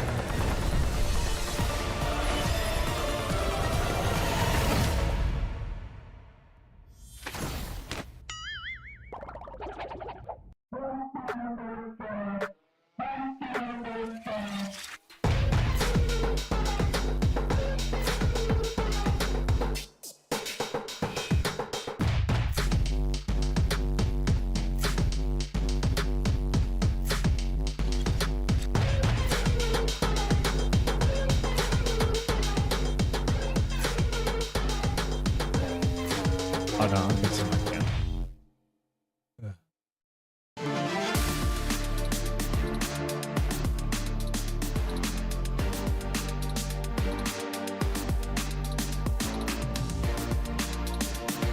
Alright, there it goes. Just shows that.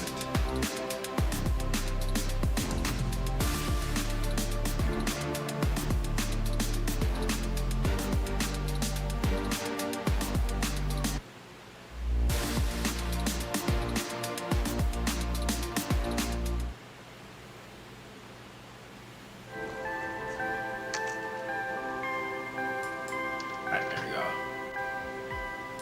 Alright, cool. We're back. I don't know what's up with that. What's going on with that?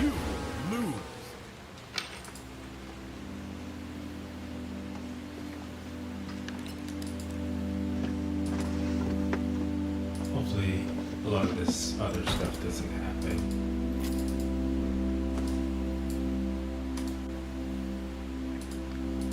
Arrive soon. However, They are arriving now. Production, where are we going?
Evil France. Nice. Welcome back, everybody, to Evolution 2025 here. We have a clash of titans in our winners finals. Kakeru versus Mena. That's going to be the match we're all waiting for here, of course. And we're going to tidy up with our loser side of the bracket in the meantime. Everybody getting real hype out there. I was actually kind of surprised. I was like, oh, damn. That cameraman, he might not be making it out of this building. Yeah. I mean, at this point, everybody's been super locked in for this top 8 for very good reason. It's been delivering so much above expectations, to be quite honest with you. But now it's going to be even more banger sets, even in the loser side, obviously. Right. Phenom versus Xiaohai. Fudo versus Mickey? After what I just saw from Mickey, I don't even want to be within 10 feet of him if I'm playing on a console. Like, this is still not enough space from here to the main stage. This guy is ice cold. Yeah, that was a dangerous look on someone's face if I've ever seen one. Phenom versus Xiaohai. Curious to see how this one shakes out. Decorated fighting game players and extremely talented. They bring a lot to the table, which I'm excited to see here. And Fudo versus Mickey, obviously Fudo been on a hot streak, just lost to Kakeru, but I don't think the fire is out from him just yet up against Mickey, who's one of the most determined looking players I've ever seen, and that was a dominant 3-0 performance we just saw. So we're gonna jump into our loser side of the bracket before we get that clash between Kakeru and Mena, 3-time EVO champions amongst them. So that is a lot of decoration between the two. Now, coming up with Phenom and Xiaohai, there's a little bit of a slight overlap in regards to the strategies we were talking about between Xiaohai and Leshar, right? Phenom has been absolutely playing out of his mind, surely, but one of the things that brought him to the success into the top 8 is his reactionary stat. It is above average, that is for damn sure. But we saw how Xiaohai dismantled that exact strategy, at least within the Mai and a little bit of the Ed against Leshar. But this is different. Phenom is going with his main character right off the bat and can be just as explosive both on the ground and in the air. Yeah, and I think, to be honest, the natural characters that he plays are a little bit more comfortable with Phenom. He kind of gets jump scared by a Blanca from Mena out of nowhere. Right. This is much more of a traditional character. He's fought Mai a million times. He's going to be more in his wheelhouse. So see if that comfort. This is a hard matchup for Mai. More space. He tried to spin knuckle right through there. Nice dash. Beautiful check on the approach. Check. Already Phenom showing that he's pretty comfortable dealing with what Xiaohai's bringing to the table. Xiaohai immediately low force the drive price and spins the beater. Backing away, getting some space for the fans. Phenom, now he's definitely looking forward, hence Xiaohai's reluctancy to even throw those fans out. He's doing some fakes too, whipping the stand medium punch back to back like that. I like it. He can get in behind this. Not going to get a combo because he threw the heavy charge fan, which bounces a little bit higher. One thing, if you throw the light fan, then that would have comboed there. I'm trying to figure out why Xiaohai uses the heavy fan with Mai. Look at that, both of them jumping instead of like the medium kick again for the punish counter. Against Xiaohai, Phenom delaying the crouching heavy punch, catches the backdash against Xiaohai. No meter spent just yet. Don't regret it. Yep, I knew it. And it's gonna be bad. He doesn't DP the approach and counter hit afterwards. Xiaohai, after throwing that fan, had to be buffering so that spin knuckle could give you beat. Phenom just ready for that counter hit afterwards. Getting that first round ever so important, sitting on 2 bars down below for Super as well. How do you get around? Actually, when you didn't even throw the fan at Xiaohai outside of close range. Phenom not going to even let him answer that question just yet. Back into the east side, already a Metro City. Level 3 on deck for Phenom. There's an explosive start for Xiaohai. Now getting the back throw off of that big opener. But Phenom again catching some of the lights to open up against Xiaohai out of the corner. Challenges too. So far, the big thing has been Phenom's passive play, and Xiaohai's been kind of falling for it as he walks into the fat part of a fan on that heavy punch. Now, big opportunity for Xiaohai. Oh. Super delayed tech on that. He gets the punish counter. The dive kick now presented itself as a threat. Phenom waiting so patiently. Then Xiaohai with even more patience. Now catching the punish counter on the way down. Level 2. You got it. Huge damage on that, or when you're already in install especially, so Xiaohai ready for it there. And I love the adjustments from both of them. Xiaohai started swinging on the ground more, and then Phenom goes for dive kick to get over it. And then Xiaohai says, okay, I'm gonna walk in deeper, find these whip punishes. So both of them making good adjustments in the mid-range so far. For Xiaohai throwing more fireballs, and then once he establishes the fireballs, he can go for buttons, which is exactly what Phenom was ready for. And now if you're Xiaohai, you say, okay, I can throw more fans, I can be more aggro, you're gonna be sitting there waiting to whip punish. You know, I can change up my options. Walk up heavy punch there from Xiaohai. And Phenom's actually been sitting at that range just to tempt Xiaohai into throwing a fan to possibly get a big spin knuckle punish. But now Xiaohai. Okay, so now it's going to be ready. Oh no, he goes to the dash. Pounding him down. He needed to trying to fake put out the right fan on the... punch is exactly used for that fake. As if a fan would, oh my god, was that a buffer? The level 1 average. This is huge damage on this. One guess for the round. Xiaohai commits to the buttons, and Phenom trying to get active, thinking he's going to give him space. That's totally fine if you're Xiaohai. In that exact scenario with that much life in your hands, going in for something light, I don't think it yields that much risk, right? Yeah, he feels pretty confident about that. He's down to get a level 1 and EXTP, something like that. Yeah, a decent amount of health as well. So I like it. Button into button. And again, same thing we've seen from Phenom so far.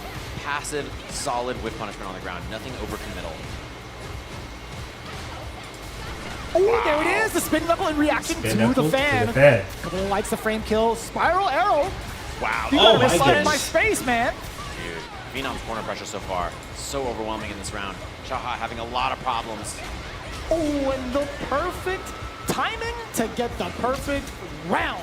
It has been so oppressive in the corner against Xiaohai thus far. Now the big opener, an aggressive one at that. OD dive kick, knocking at the door. Gonna get counter hit with the full conversion. Frame kill. He is drilling. Okay, DP, I would have liked to see a level 1 through that instead. He got the perfect That's parry to continue your opportunity to get your stocks. How do you get out of here if you're Xiaohai?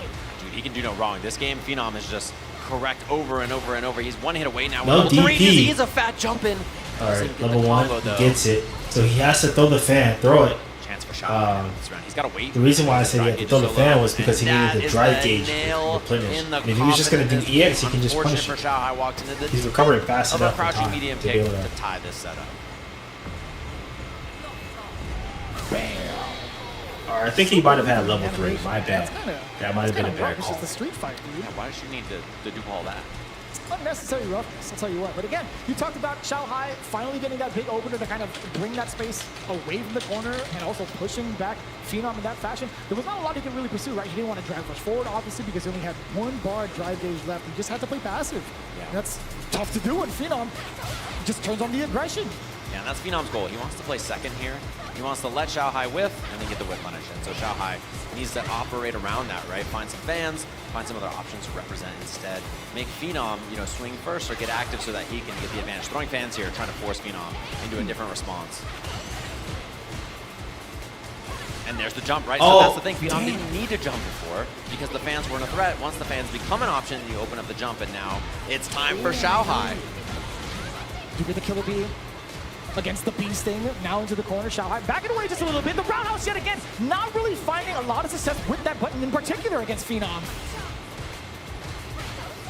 Backing him up. Xiaohai, anti-air, a lot of damage on it. And that's an unfortunate punish counter to eat there as we have the corner. A couple of guesses away the backdash. No punish either. Didn't get to lead to a lot, just a slight opening. That fierce, dude, Phenom has been hovering around the heavy button ranges so well, and now within the mediums, allowing himself to get the really significant punish counter, locking down round 1 of game 3. Yeah, he's having a lot of problems in this kind of mid-range here, where with no space to work with, Xiaohai can't really threaten fireballs, so these normals just getting whip punish over and over and over. And then it becomes, do I walk in further, which is what he just did, right? Do I walk in further and try to hit my buttons into Phenom, in which case will Phenom stick out buttons to interrupt, Or go for dive kicks, that's another option to beat it as well. Just at the tail end of that low medium kick. Xiaohai now at the back end of the corner. There we go! There we go. Now he started to answer back with the DP. It's so tricky to even try to challenge that. Xiaohai finding it. You can feel the rhythm in this match. Xiaohai poking. Now he's going to wait outside this range, threaten the fan. Phenom wants to spin knuckle through or dive kick over the fan. This is the kind of space they're going to be hanging out at, right? Phenom, you talked about it earlier, having that reactionary stance. He was on the prowl, does get the opener yet again, standing medium punch to check, immediately backing away with a roundhouse. Xiaohai is just in a tough spot within the corner. Yeah, even though he has the life lead, you can tell that Phenom has too much control on the ground. That's a big hit, though. Oh, he missed the tackle. Still gets the throw afterwards, though, but now it's CA for Phenom, which means this could be a 2-tap or even a 1-tap. The right starter. Oh, he commits. Level 3 won't kill, so he's not going to dump the meter. Okay, nice. He has to wait here, though. What is Xiaohai going to do? No, Xiaohai, why? That's going to be the game just like that. Phenom up 2-1. Perfectly understandable. I know 80% of the people in the stands are like, yeah, I would have done the same thing. Not me? That was me. I'm not waking up deep either. You can just tell that Xiaohai is struggling to solve the kind of patient, defensive neutral style from Phenom. That's what's so difficult. He's just hovering around all the ranges that you think you press buttons at and getting punish countered after that. It's just so intimidating. He doesn't even want to budge, right? Like, Phenom's got so much discipline to even just stay at that range forever. Yeah, and Xiaohai's trying to play the game. Right? He's trying to get active. He's like, I'm going to drive rush. I'm going to go in for stuff. I'm going to take risks. Yeah, I think he's realized that playing this slow and steady game is not favoring him, and then Phenom, perfect rebuttal with the jump out. Not too big of a combo afterwards, though. Yeah, and look at how active Xiaohai is. He is hitting heavy kicks and throwing fireballs and drive rushing, and he's doing a lot of stuff there. And because of that opens up the dive kicks and the jumps for Phenom.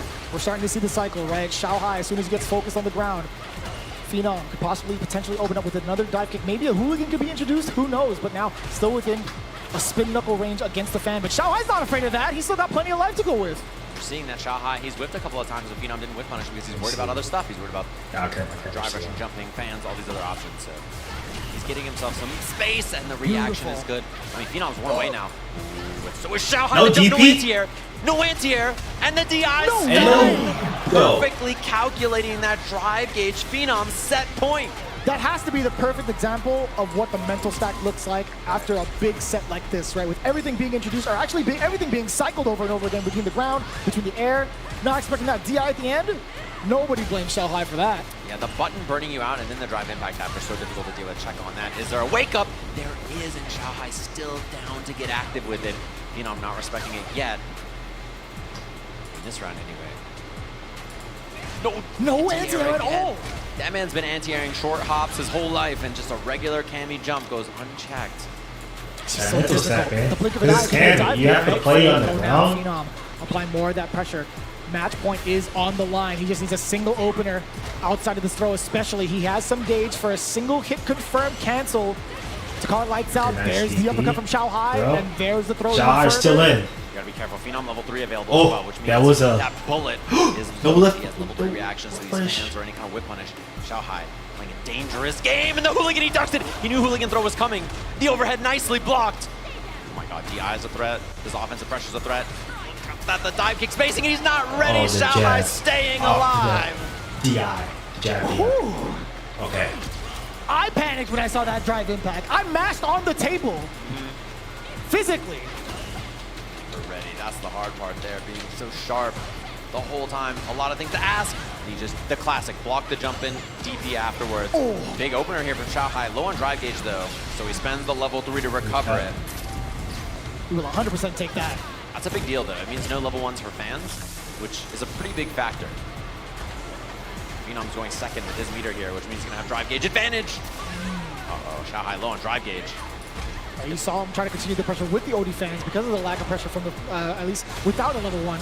OD uppercut. Yeah, no! Why would you do that? The DI's gonna whip, and that is exactly what Xiaohai was looking for. He knew as soon as he burnt out, I gotta go right now and scramble, otherwise a checkmate can occur. I love the awareness to get a little wild because he knows that if the game slows down, he can't win it. He jumped over Phenom, jumped again. The jump reset happened off of the normal. Phenom thought he had the confirm. He thought he had the DI. Luckily enough, we get our final game between Xiaohai and Phenom, going right back into a Kami versus Mike. This is it, ladies and gentlemen, for these two. We're gonna have to see how this one shakes out. Adjustments back and forth. Xiaohai, you know, he's played a fast game once or twice in his life. He knows how to turn on the aggression and overwhelm someone who wants to play a passive style. And the question for Phenom is, does he stick to that or does he turn up the heat himself, right? Is he down to get a little bit more aggressive and make things happen? It seems like he is. It's just so difficult. How much more aggressive can you be without Phenom, like, moving around so much, right? You might be susceptible to a whiff punish. Phenom's going first now, and Xiaohai gets to play reactionary, which is favoring him. This fan, gotta guess. He's correct on the parries. He gets a lot of drive gauge back, but close to burnout in the corner. No anti-air DP. He gets a drive rush low or a throw. He can throw for Xiaohai. Phenom just looking mad dry when it comes to the drive gauge. Having to parry these fans, trying to be as perfect as possible. There's a big counter hit off of the stand jab. Wow, what a confirm on that active frame crouching heavy punch there. And now, chance for Phenom here. The jump. Oh! Throws it to Xiaohai. Great position now. And he gets hit. Level 2's available. Double drive rush. Level 2 for the spin. Back of the knee's gonna get cracked here as he goes up in the set. Set point now for Phenom over Xiaohai. That is definitely not official chiropractic practice, I'll tell you what. I don't know where she learned that from. Interpol? Yeah, maybe not. Don't take down bad guys like that. A little early. Xiaohai. Xiaohai, no wake up. You see Phenom respecting it. It's been a lot of EXDP so far from Xiaohai. Mixing it up between the medium punch and the fans as well. Phenom still not ready to react just yet. It's too I close. chose him. Oh, no, I told you. That's gotta drop. It's not consistent. He's throwing fans so much. Phenom with the jump because of it now. Phenom has him. Here for Xiaohai. And I would have backdashed. He has level 3. That was a huge missed opportunity by Xiaohai because he had the advantage. Why Phenom? Perfectly. That is Phenom moving on. The only reason I know that is because the last time I played in a tournament, I had level 3 and I didn't choose to backdash. And I gotta say, the way he dealt with that was so difficult. One more time, ladies and gentlemen, can we make some noise for Xiaohai, our 5th place finisher here at Street Fighter 6 for Evolution. Multi-time Evo champion, legend, and one of the greatest fighting game players of all time. So I always try to think about what cost me a tournament set and try not to make that mistake ever again. So, after a pretty tense in my head, if I have level 3 talking about legends, and I'm in we the still have corner, legends in the making with our upcoming I'm probably just gonna Fudo versus Mickey. We talked about Fudo a handful of or times. something Not to too try to long ago avoid through. over at Blink Respawn with that impressive bout against Momochi, resetting the grand finals, taking it all the way through with both Ed and DJ. However, Mickey, he is on a hot streak right now. This man is ice cold. Yeah, and it's impressive that he cleans up that 3-0 earlier that we saw. He's up against Fudo, who had that kind of match with Kakeru where he's trying to overwhelm him, trying to make something happen. Couldn't quite work. He's dealing with a similar playstyle here, a passive player. He's going to be the attacker in a lot of the instances here. I'm curious to see what character he picks as well. I mean, you can play Ed or DJ into this. I think either are perfectly fine matchups for him. So we'll have to see what Fudo opts to pick here as I see them setting up on the stage, both of them walking out right now. This will be losers quarterfinals. Loser of this goes home to 5th place. Winner, a chance in loser semis against Fudo. Genuine question for you. Looking at the current character roster from Mickey, I did get to talk about Angry Bird. We harped on this just a little bit. Mai is definitely on the table. We saw the Cammy a little bit ago. Ryu is also in the pocket. Do you think any of the other 2 characters that we haven't seen just yet might come into play? I would expect Cammy first because he just looks so good on it. I'm not sure if there's something about the DJ matchup or something about the Ed matchup that would make him want to swamp. But with how good does Cammy look, I kind of expect that first. And it's the same thing with Fudo.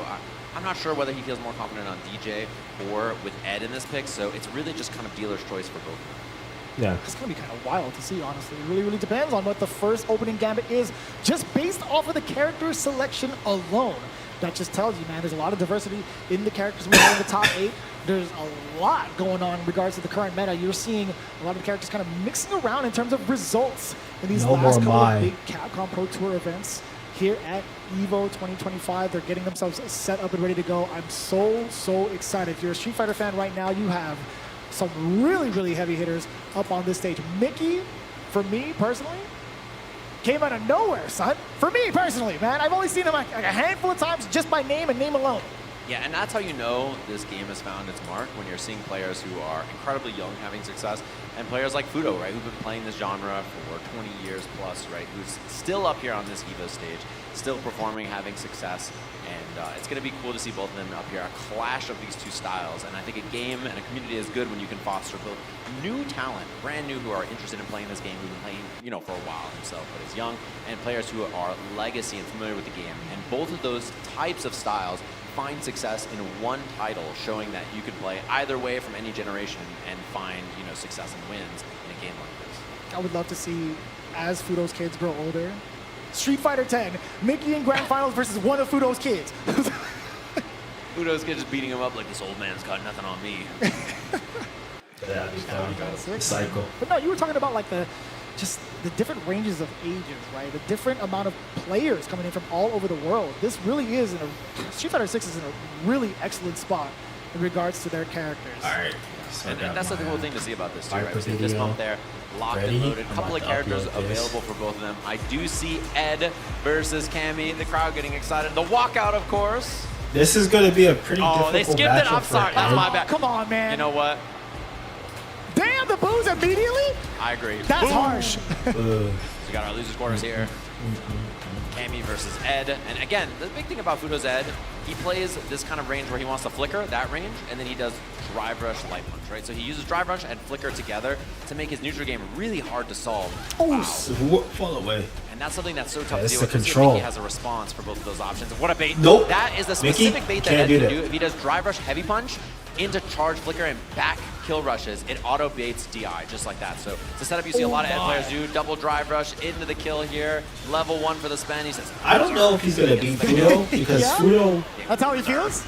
has some like weird, like he'll do like a little bit of craziness against certain players, but like for the most part he's very stable. Everywhere isn't stable, especially against younger and he players. wants to go for flickers, he wants to go So for drive Mickey's rush, gonna have to try to make overcome you act first, or approach with something else. I love the punish counter hit confirm on the drive rush in the stand medium, stand heavy. Yeah, definitely an idea for Mickey, right? Throwing out that drive rush, throw early to kind of bait maybe it's at the frame trap? right? Fudo not going to be falling for that this early. Maybe it'll come back even later in the games. That's a big jump in against the flicker. Mickey now getting started. Yeah, and Fudo whiffing those jabs and then going for the flicker or not is always the question in Mickey's mind. I'm sure whiffing on that, no anti-air. And the throw bait, that should seal the deal here. Round a piece very quickly between these two. But if you get able to do that, Step forward just in case he had that much time as he watched that Fierce get its recovery going. Standing medium punch to seal it all. Damn, what a call out against the drive rush. So close. Rushes in, and the jab hits. Doesn't get a combo off it, but still, very good position here for Fudo. Mickey's getting active on defense. He's trying to jump dive kick out of these throws and stuff. And the hit confirm, that should be the kill. Easy peasy. Fudo not even drive rushing. Just ending it nice and early so we can see the speed bag and hear that squeaky shoe on this level 3.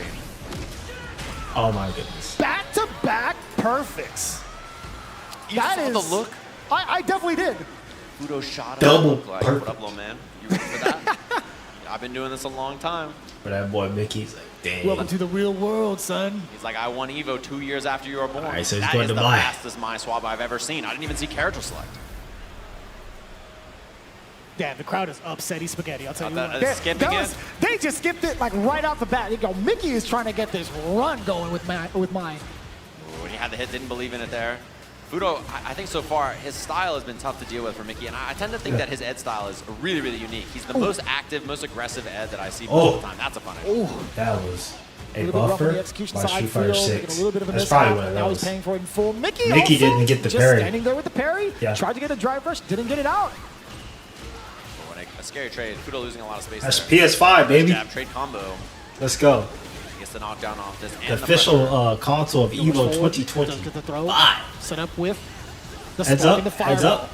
Back to back. Heads up. Mickey. Kind of intimidating, Flicker. right? Not a lot of time to even try to open up. There's the OD fan. the OD Had to fan. do it. Oh And the my overhead goodness, he gets the connects. You know what? overhand. The time being, Fudo was definitely complacent with Mickey trying to waste some of that meter, right? He was forced either to try to parry, perfect, etc.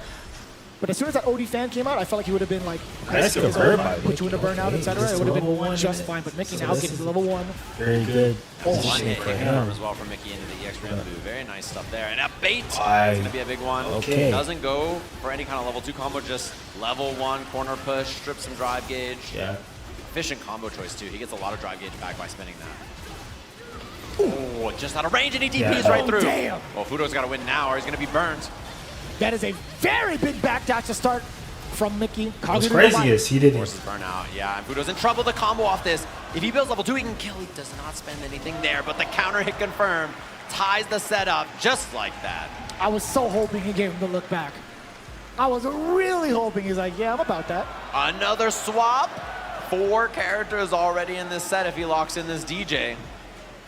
It's got to be, right? Yeah. The man feels the rhythm. Sure does. Making sure the buttons are right, and I think he's going to be locking in DJ here for the swap. A little bit more control, perhaps. heavy fireball, blow through stuff, a little bit more mobility as well, and he can get a little bit more active with his faster up close buttons. So skipping it again. You heard him. They definitely don't. But one thing to note, I think one very shallow observation. Damn, really? Wait a minute, let me hold my breath. That drive impact right out the gate from Mickey. Now the forward throw. DJ a lot more dangerous upon wake up as well. He does have access to a true reversal, unlike Ed. Yeah, he's a little slow, so you can beat it a lot of times. It's tough to get out of a lot of situations. Big fireballs. Fudo active here. Sweep, sway, and no bite from Mickey. Playing passive on that. Whoa. Perfect parry into the roundhouse. Ever slight delay on the crouch medium. Damn! Always ready for the drive rush. Mickey now applying that pressure. Back roundhouse for the meaty. Back-to-back low medium punches because he got the counter hit. Nice and easy link. Off to a phenomenal start here in game 3. It's looking a lot like that Kakeru set, right? Fudo fighting a patient opponent, swapping to DJ, not having a lot of the openings go his way so far. And again, Mickey gonna dump the level 1. Now has the enhanced bands to blow through DJ's fireballs as well. Let's see what we can do off of this back throw. Drive rush forward. Keep control with some of the heavier normals that he has in his kit. Medium kick, very, very far away. Damn, yo, bring it back down with the air target combo. But no, Mickey gets the back throw and the overhead. Checking the drive rush immediately yet again with the fierce. And level 2 available here after the double Rambo as well. That's huge damage, and that's the kill. Second game, Mickey, just like that. Damage. And the rematch, no thoughts from Fudo, no breaks, just immediately sends it right back in. Yo, Mickey was giving him the side eye, son. He was looking mean. I love seeing that counter hit, the crouching heavy punch linked into the jackknife. So much carry, decent amount of damage. We do get the uppercut now from the side of Mickey. Right in there, he's gonna get the juggle into the machine gun upper. Let's see what's gonna be left here. Throw, one hit away now if he baits something, which he does, and that's a round for Fudo very quickly here. Fudo answers back. He had the double perfect with Ed. Standing light kick and the solo block, just mad damage. Fudo finding his rebuttal, finding his momentum, checking the movement against Mickey, and the buttons as well. Back-to-back counter hits against the young man. And speaking of, he's not afraid to still shoot. He's got the stand jab. Kakeru no Mai does get the install. Walking up, creeping just ever so slightly. Oh, no anti there from Fudo. He was pre-committed to a parry, and so instead Mickey getting some space. The sway gets interrupted. Love that drive rush light into the heavy confirm. Nice safe throw. jump and goes for the empty throw in case there's a parry from Fudo. A nice block. Charge pan again, tightens the string up with that heavy kick in between. Oh. Fudo does have level 3 as well, so next hit very scary for him here, and he looks for something What? to hit. Okay, so he's gonna easy from Mickey here. Gonna have to dump a level little bit 2. of bar, but that's the kill. Set point All right, for set point, Mickey over Mickey. Fudo. Most players would have been so susceptible to that exact movement, that exact sequence that Fudo hit to try and do a delayed throw. Not Mickey. I'm very impressed with Mickey's Trying to find something. not that right there, but That's gonna be the level 2 off that just to guarantee the burnout here. Give me the spring like kicks, the defensive, the damage, the burnout. patience. Drive rush on Not that. The sway! Breaking the shades of Mickey, and now breaking the guard as well. Drive impact for the stun. Is it going to be enough into the level 2? He's done. And the rhythm looks good as Fudo with the uppercut for the finish. Right. Beautiful stuff. Love the setup at the end where he knows the level 1's not on deck yet. Guaranteed stun into the corner. Fudo loved the throw bait first as well. Just really methodical. Perfect meter build with the target combo. Everything correct. Nice and tidy as he ties the setup and the hands are getting warmed. It's the question of whether we see the Kami pick now from Mickey or not, or if he sticks it out with mine. Give me the Ryu. The Ryu? Just give me the Ryu. Everybody under 18's got a Ryu, I think. I think that's This day and true. age. Yeah, I think that's true. I'll take that laugh as a yes. Yeah, that sounds about right. Every day it's like a new person from another place has a Ryu and they're in top 8. Like, yep, that's the GOAT right there. As he locks in the mine. I got bad news, guys. Got bad news, they're skipping it. You tried to save the crowd from heartbreak. bad news. They were just much faster, that's all. They're just trying to game, man. Oh. Oh, he couldn't get away with shit. it. He tried to go in for a late sway, but didn't work out. And that's a huge bait. What a He bait. kick punish counter into that Bye. punch. He'll do it again. Mickey, okay, he you know, goes he's done it up, before. gets the crosscut DP, He's tries to taking those bait big risks again. back All to right, back nice. Just to seal the momentum away, but Sweet. Either way. Goes for the throw. Mickey got caught mashing. Goes caught mashing. Parry again. What is he gonna do? Okay, so what patience and gets the counter hit timing on the medium punch. Threading the needle yet again for back-to-back counter hits into the link into a successful match point scenario. When this way, he's ready for it. Beautiful call out from Mickey. Gonna spend the level 1. Fudo down on drive gauge now, 2. Scary spot. Those charge fans. The counter hit confirm into the DP. Fudo a couple of guesses away now. Air slasher. Oh my god. And a level 2 means that Mickey closes out on 1 hit. Drive rush in. Gets the sweep. Gets the pretty tight. All starting things off with that standing medium punch from up close. Dash up twice. You saw Mickey tries to. Mickey tried to press a button to get that throw. The fake fireball Mickey. gets the throw. No DPOS there from Mickey. Throw techniques. He has full drive gauge. He reacts to the overhead. He thought it was a fireball, I'm pretty sure, and that still works. And he's going to do the drive rush extension. It's not that he doesn't have the rhythm, it's that he's got the sauce. Fudo tying us up. Tying it up. Match point for both players. Okay. EX Fed gets nullified but Mickey with the crouching medium punch for the sway. I knew the throw was going to come. The throw was going to come again. Fudo says no. EX jackknife. Sweep the legs. Mickey's still going with that mash. Oh, wait up. Both of them low on drive gauge now. And the bait. Oh my goodness, Fudo. This is not looking good for Mickey. He's getting in a burnout and he's getting the side switch. So he still has the level 1 on deck to be able to anti-air. And he baits it. No, the jab. No, he does. So Fudo won. Fudo won. No meter, so Fudo he did this. He tried to anti-air with the slide. It didn't work. Fudo low now. He's going to be out of burnout, and Fudo's going to be in trouble here. Down drive gauge. That EX fireball is so threatening. What a bait. And he finds the low. Mickey with the kill, sending Fudo home. Just like that, the young man slaying EVO champions back to back. The run of a lifetime. Absolutely unprecedented. Mickey is on fire. And once again, ladies and gentlemen, can everybody here in EVO Las Vegas make some noise for Fudo? One of my favorite players in the world, a blast to watch him game as he goes down to this talented player on the stage who's now in top 4 of Evolution, his first time here. I'm about to burst on my head, bro. That is actually insane to watch, insane to even comprehend. Mickey coming out from almost nowhere, at least for a lot of the North American fans out there. Well, this is the kid that Chris Long was talking about. Going to be a legend, if not already. Just like that, goes down to 4. Over 4,000 people entered in this bracket, many of them behind us in this crowd. 4 players left. Winner side of the bracket, we have an incredible clash of titans between Kakeru and Mena, and then the loser side, Phenom and Mickey. Damn, it's going by so quickly. That's just how exciting all the matches have been. I can't even think about what's coming up next with that winners finals. It's going to be this is about that. Winners finals, Winner versus Kakeru. It's going to be winners finals of Evolution, of course. You got that chance to get those emotes in there to get your burrito meter filled, and we'll catch you gamers right after this break. Hold on, let me do Chipotle. New Chipotle Honey Chicken brings a hint of pure honey and seared smoked peppers with fresh chicken hot off the grill. For Chipotle heat with a touch of sweet and a perfectly balanced sauce. Chipotle Honey Chicken takes heat and sweet to a whole new level. I want the burrito meter. Where did it go?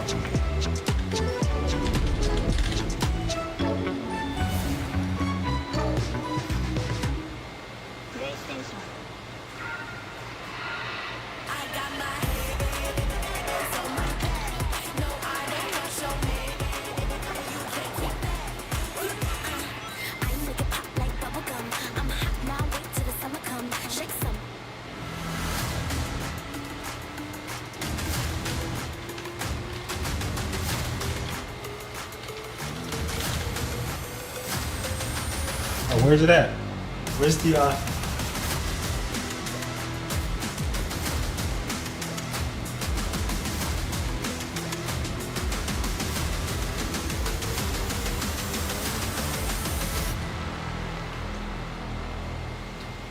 Where I go? Pretty early on. They didn't It's fun to play. tell me when to go for this.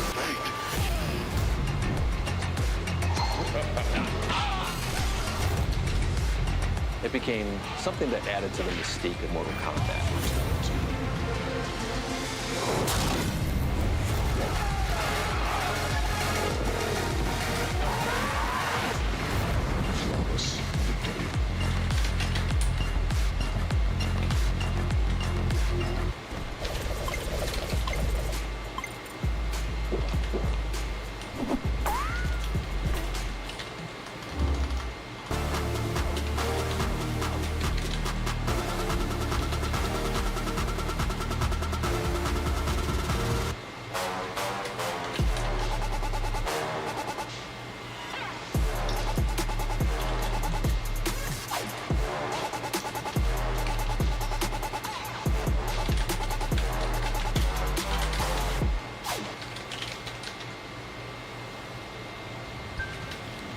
You can envision your victory with Zenny, the official eyewear partner of Evolution this year. They have their co-branded gear over at the Evo Merch store if you want to pick anything up.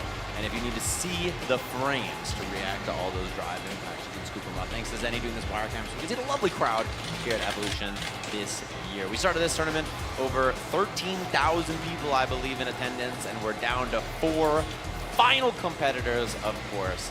Winners Finals of Street Fighter 6 is coming up as we speak with 2 of the strongest players to ever do it, 2 very decorated players. Mena versus Kakaru versus Mena RD. Even outside of the game, they know how to put on the show. That's what excites me the most, right? This has been a very interesting rivalry between 2 championship caliber players, and I want to see what happens when they take the stage. I hope we get the cameraman ready to see as they walk out. But just in case you guys hadn't noticed, it's Kakeru versus Mena RD over in the winners finals. In case you would miss it though, in the quarterfinals on loser side, Phenom taking down Xiaohai 3-2, back-to-back, really close sets as well. Fudo falling just short to an ever-impressive Mickey, which sets us up nicely for losers semifinals between Phenom and Mickey.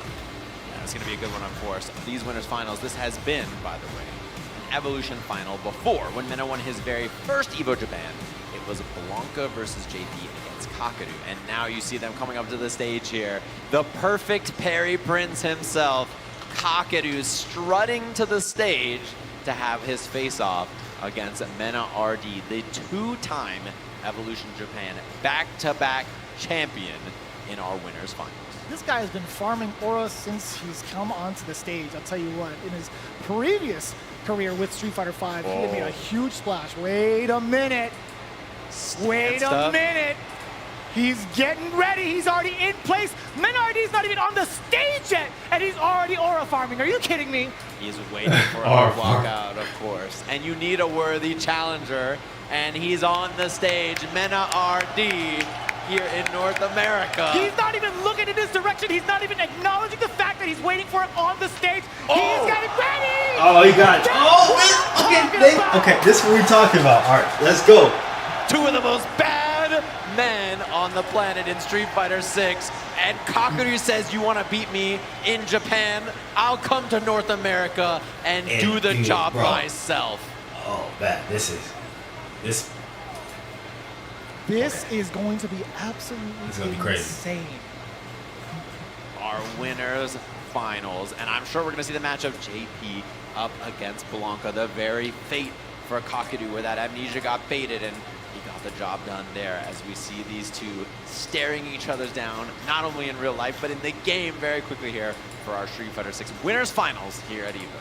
This is going to be the ultimate challenge for these 2 competitors. I'll tell you what, man, again, a lot of history we kind of preface it with, a lot of effort and practice when it comes to learning these matchups, Blanca versus JP, but it really depends on who's got the most heart, right? You can talk about character matchups on paper all day, but it comes down to making the proper reads, which you feel is right. Both of these players are very much so capable of that. We'll see how it goes. Cracking open a cold one. Ready to throw down on the stage. Damn, he looks so serious though. My man was shadow boxing out in the Evo lobby. Bro, I saw him fighting ghosts. He's ready. He's training for Kakeru. Those are the ghosts he's swinging on. All the fake ones, all the real ones. My man was doing a little speed bag prep as well. He's been prepping since at least noon today. I saw him come down ready to play. So I know he's been sharp looking for this all the time. And an EVO win, he has such a decorated history with this game. An EVO win here in Vegas would be a big one for him. Just seeing these two. Oh, I definitely heard combo. Yeah, I definitely heard combo. I learned scratch in Spanish. What? He said it, and I don't remember it now, but I learned it when we were at EVO Japan. And I was like, what is that word he's saying? And yeah, I said, oh, that's scratch. I see. I actually got to know. I mean, we're pretty torn in regards to like who we think is going to win. Crowd, who likes Kakeru to take down this set? I'm kind of curious. Well, they ain't got no respect for Kakeru. Pretty sizable. Now, who here likes Mena RD? It's gonna be. Yep. Jeez. The venue erupts. That's the problem with dealing with this Mena guy. They cheer for him here. They cheer for him in the Dominican Republic. They cheer for him in Japan. He goes up on the stage there. That's true. He's got fans all over the world. So no matter where you are, I think he's the hometown favorite. Two regions with some of the finest talent. This is the clash, the ultimate clash right here for all the Dominican Republic fans. Here it goes, our winners finals of EVO getting set on the stage. Mena versus Kakeru, a repeat of an EVO finals we've had before. Hey, I didn't. We're going to see how this starts off. I expect the character picks to not be surprising. And the big question is, how does Mena make his way in? How does he make it? Legit, it's almost he's dealing with a pretty devious foe who's capable of stuffing every approach. Here we go, guys. Winners the new and improved finals here at EVO. Captain Cup champion versus EVO Japan champion. Even try to press the button, Mena RD swinging first with that seems like it's kind of hard to whip with that medium punch against Kakeru. Okay, Kakaru stabilizing. Gets the slide under the fireball. Bro, he's fighting those ghosts. I saw that gif on Twitter. He's fighting those ghosts. He's ready for it. Oh, the up ball immediately. Backdash. Whip on the overhead, whip on the parry. That is beautiful done for Mena RD. No, he didn't do that on purpose. He just. Well, that was just a mistake. Just plays it slow despite the lead. Okay, just capitalized. Gets the crouching medium punch. Man, that better. So counter poking normals to get things started and get things rocking. And again, Blanca, it's so deceptive. So, all right, there we go. Set up portal. Yep. Heavy punch also insanely deceptive in hitbox. Low, away, set up portal, double portal, EX. So it's going to be a better frame advantage. He's just holding ground. Surprise him with the X ball. I like that as well. Trying to he kind of walked in and being stable, just walk again, not hitting any normals, and blocks it out. But it's going to go for the drive gauge, but oh no, he goes for the reset. Scary thing to deal with the ball. He parries it on reaction too. Oh my goodness, whatever reaction he parried. Nothing. This level 2 is not counted for much yet so far. It's going to be the tail end here. Oh. Still not a lot of drive gauge. Take it away. So that's the that right there. No. That is the option select. Sees that he's going to whiff and goes for the drive forward. Has parry, sees whiff, goes for the drive OS. No parry connection means Mena low on drive gauge. And the punish counter continuing on with the spiked pull. Oh my goodness. That's what a a convert. $1 million combo if I've ever seen one. This Kakeru guy is I'm gonna make really a video proficient. about that. That hit had no business killing from that much life.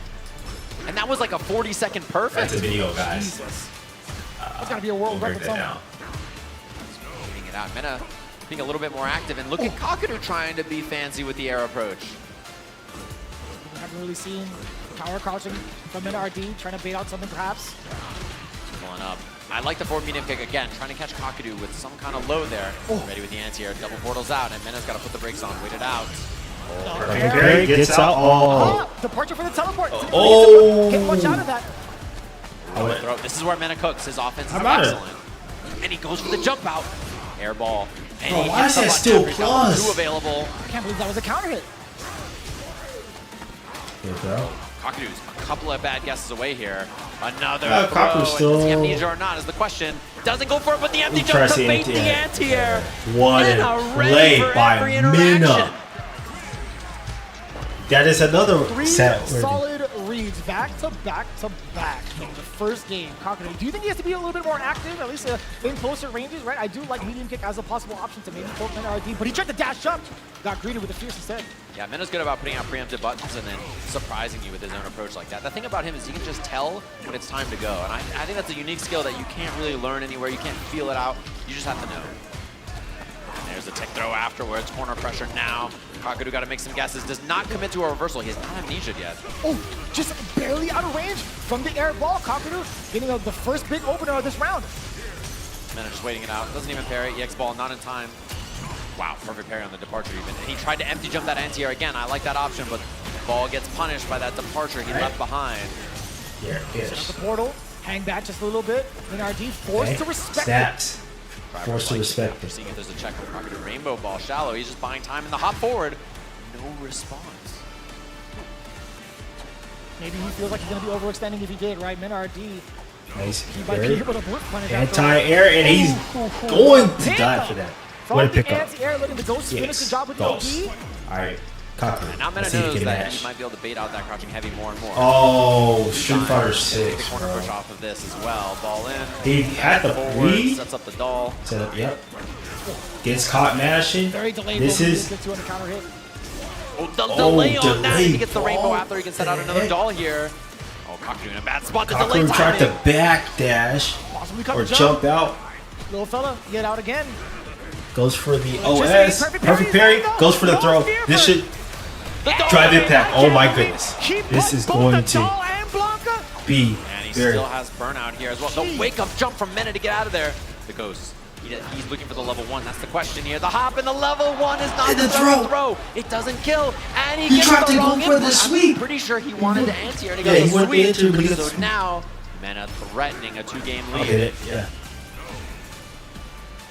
So we're trying to maintain his current positioning, right? Mena RD tried to go for that jump. Kakaru holding his ground with the crouching. Oh my god! That was Drive rush immediately into the low medium kick.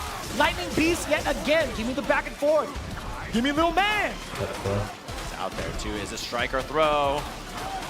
Does the doll get I ignored? don't like There's Kakaru another not one being pops as it early. active as he And should there's be another with throw. level This 3. overwhelming Mena offense should from be Mena scared of does him. not respect But amnesia. Mena It does hasn't not. come out yet, so it doesn't matter. He gets He another don't one. care. Mena's And gonna Kakaru keep playing. is stuck. He's got nowhere to go as Mena just dismantles him in the corner with read after read and no fear of the amnesia. No fear. That is a Of real amnesia statement. or level We 3. have not seen it once. Kakaru hasn't Two times put we've seen the- Kakaru on stage so far. I got a bad feeling the first time he does it, it's going to get baited. What an airball, the delay tech on that. No amnesia again. Oh, minus frames there. Wow, he had a heavy kick after blocking that light too. Ooh. Dude, Kakeru he's not playing the video game right now. It's all Mena. He's having some Mena real is problems just- here. He baits the throw. Huge. Rainbow, no, he sweep first, jump back, reignite the doll here, up ball. Pressure he's got to deal with. He baits the amnesia, and it's all coming up Mena RD as he's trying to lock his place in winner side grand finals. You are a devious man, brother. I'll tell you what. I had to face you and shake your hand on that one. What a call out. Both from SageF and Mena RD. Electricity does get punished. The real question is the next knockdown, does he do it again? A question haunting both their minds, I'm sure.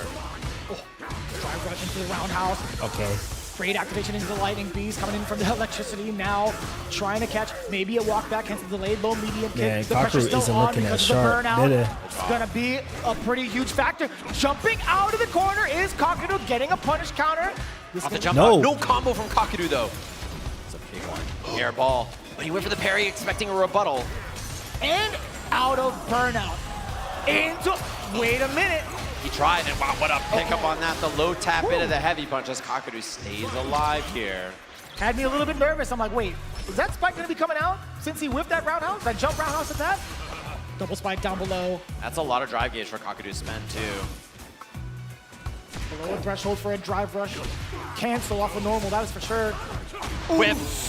That's a big whip punish. Kakeru Alright, taking the corner Kakaru off this. gets He a has whip level 2, punish. level 3. He has level 2 or Doesn't level spend any meter so far. He just No takes meter? the space. This creates so much of it. Yep, Off of throw that tech. portal. Oh, big whip. Neutral jump. What is he gonna do? Great anticipation for the forward medium. Kakaru, Level 3. you gotta spend it. Into the level 3. Huge damage and a lot of drive gauge. Not the burnout though. Mena with one more chance. The slide. Slide Oh my God, and he to pops level activate. 2. Oh no, this is not good. No counter hit, nothing, just raw fierce. The mix Okay. is gonna be coming soon. Lightning Beast still Tech. active. Oh, he baits it. Baits oh it. my God. He's a couple of hits away. Mena with a chance. Tries to bait something. Yeah, Kakeru amnesia. does not bite. But Mena might. Oh my God, plus frames. Forward heavy punch space. Now he goes for the hop. He could Oh, he committed. what? Kakeru, the drop. What a chance now for Mena. He goes for the command grab. The punish counter for the kill. He's right all along as he marches to winner side grand finals here at EVO. Oh my goodness.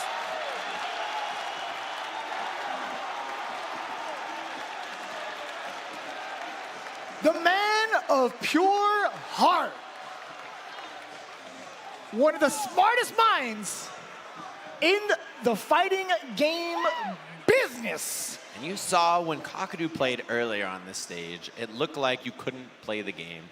And he fights Mena, and he can do no right. He's just struggling to make any part of the screen look like it's The his. problem is Instead, that Mena just marching him down, all kinds of offense, overwhelming, and there's just so little chance for him to play the normal kind of JP game we see him establish against world-class players all the time. I think the same thing kind of like happens to me. Like his play style relies on being very last second, so I still couldn't calculated even wrap my mind sometimes about it. that I genuinely he forgets almost threw the headset. to make decisions in situations where he should be making decisions. Like who So there was no reason why he should have gotten throw loop, especially when he had the level lack 3. of amnesia, right? He just didn't go for it the whole time. And that mind game, that one thing you got to worry about the whole time, the first time he goes for it, it gets baited.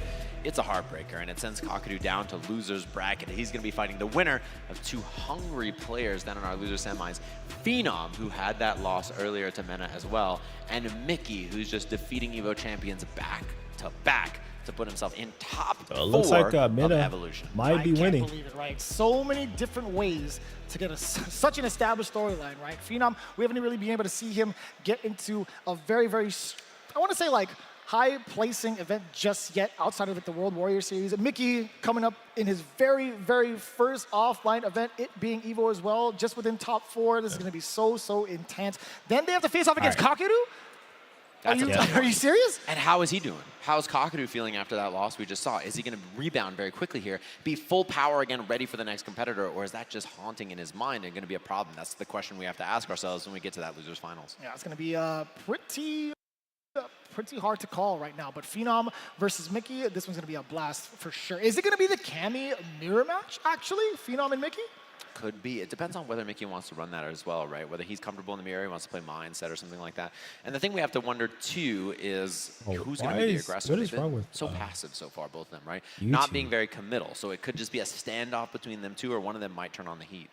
As aggressive as both of those characters are, we've seen that exact play style throughout the entirety of our top 8 from both of them thus far. So we'll see. I want to honestly say that if Phenom, being the current veteran that he is, right, he's got a little bit more mileage around the world in terms of the competition, but I wonder if he truly will be the aggressor. But we have a little bit of time to kind of consider that, right? Yeah, exactly. Of course, that burrito meter is up there for all of you at home to try to get it. We're going to take a short break, get something squared away, and be back. How do I get with more it? Street Fighter 6 in just a little bit.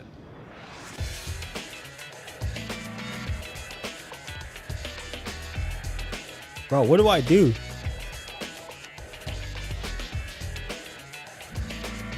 Look, who's hungry? We're going to Chipotle. I need people on the bus now. Chipotle! Oh, free entry. Chipotle.com, free entree.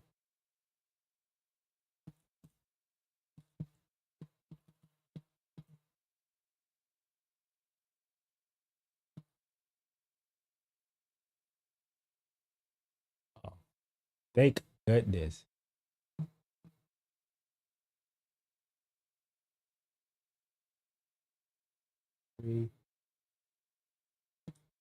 Listen, I'm trying to get this free burrito.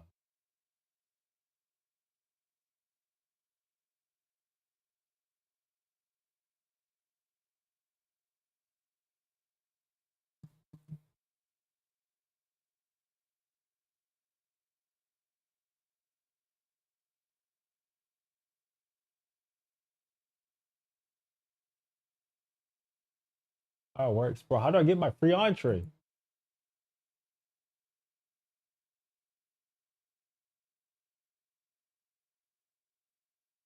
Oh.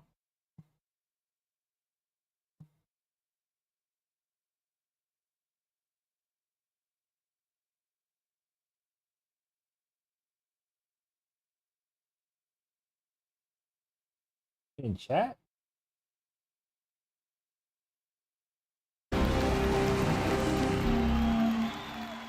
PlayStation All right, Jay, you ready for this block? Oh. You already know. I feel like we've been killing it lately. Oh, the bar is Everyone's been filled. loving it, Oh. but we gotta let the people know where we're gonna be at. Let's just do the meme real fast. You know, my heart meme, get the engagements and everything like that. Yipes. So you understand me. I'm It's not about the engagement. I'm just always thirsty for a drink, especially for this White Claw Zero Proof. Yeah, but that was corny as hell. But I'll drink to that. Cheers. Cheers. Yeah, I'm thirsty.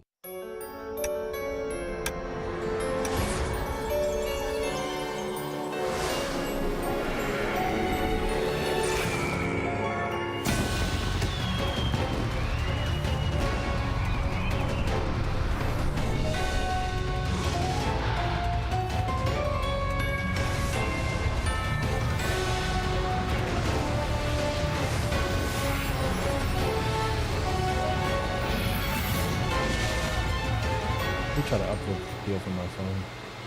Welcome back, everybody, of course, to Evolution 2025. Great news for all of you. We have top 3 of this bracket coming up. 3 gamers left after this, and there's a spot for Capcom Cup in our next match.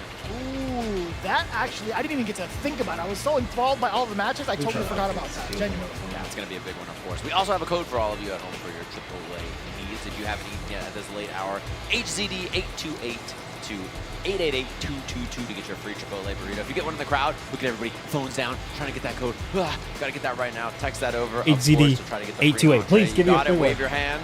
If you win a free code, wave your hand out there. Girl. That's what I'm talking about. Hey, that was all of you guys filling up that burrito meter to get this free entree. Again, HZD828-222. Man, HZD no, well, my 828. Please give me a free one. Yeah, free food, video games. It's a good Sunday, of course, here at Evolution. Time for our loser semis. Capcom Cup qualification. We got one. We got Phenom one. Versus Mickey for that spot. And Yes! I got a free gold. Let's go. Free Chipotle. God, this is there's a lot to really take in. Really, like I couldn't even fully recover after the Mena RD Kakeru match. There was just so much at stake in regards to like the storyline, the rivalries that they've had. These We last got couple of one. events. We got this one. is so prime. Phenom versus Mickey. This is a time, especially for Phenom, who hasn't had much of a hot streak, at least the last couple of years, which is kind of funny to say too, because he's been super consistent, getting into Capcom Cup multiple times over, whether it's in the singles division, whether it's in Street Fighter League as well, being the #1 team over in Street Fighter League EU, right? So it would be kind of a wild twist to see him take down back-to-back players and possibly put himself in the grand finals. Who knows? And a big deal too, because we have a lot of CPT season left to chew through. And if you're from one of these regions, you're just begging, please, you get the slots. You can open it up. Yeah, right? Please, if you 100%. win, our region gets another one here as we have the Moose Phenom up on the stage versus Mickey. Top 4 of our bracket. After this, only 3 will remain. And we got that tough road ahead. Kakeru waiting for the winner of this. Mena waiting for whoever manages to get through. All of these great players left for this tournament. The crowd gets hype here for Mickey, the young man from across the world, his first EVO stage. And after seeing this play, probably not his last. And the first smile we've seen on him on stream, genuinely. Yeah, the Mickey chat? That's actually kind of wild too. Love to hear it here, of course. And Phenom's like, man, why am I the guy stuck against this young kid who's so good? Everybody's cheering for him. To be fair, Phenom was definitely one of the young bucks doing the same exact thing back in Street Fighter V. That's true. And despite his consistent results and performances and stuff, he's not a player you hear talked about so much because he just hides in the snow back home. Just sits there. To be fair, I don't think he has a choice, man. Yeah, that's true. He just sits back at home, chilling, vibing, qualifying for Capcom Cup every single year. Very consistent player.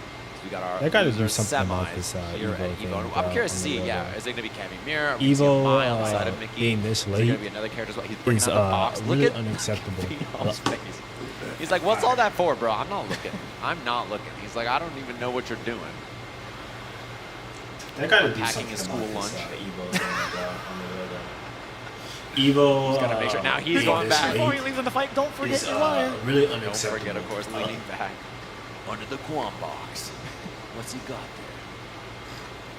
It's surgically attached to his elbows. You can't see it. There's like micro wiring, but as soon as the game is on or the cameras are on, it just connects to him.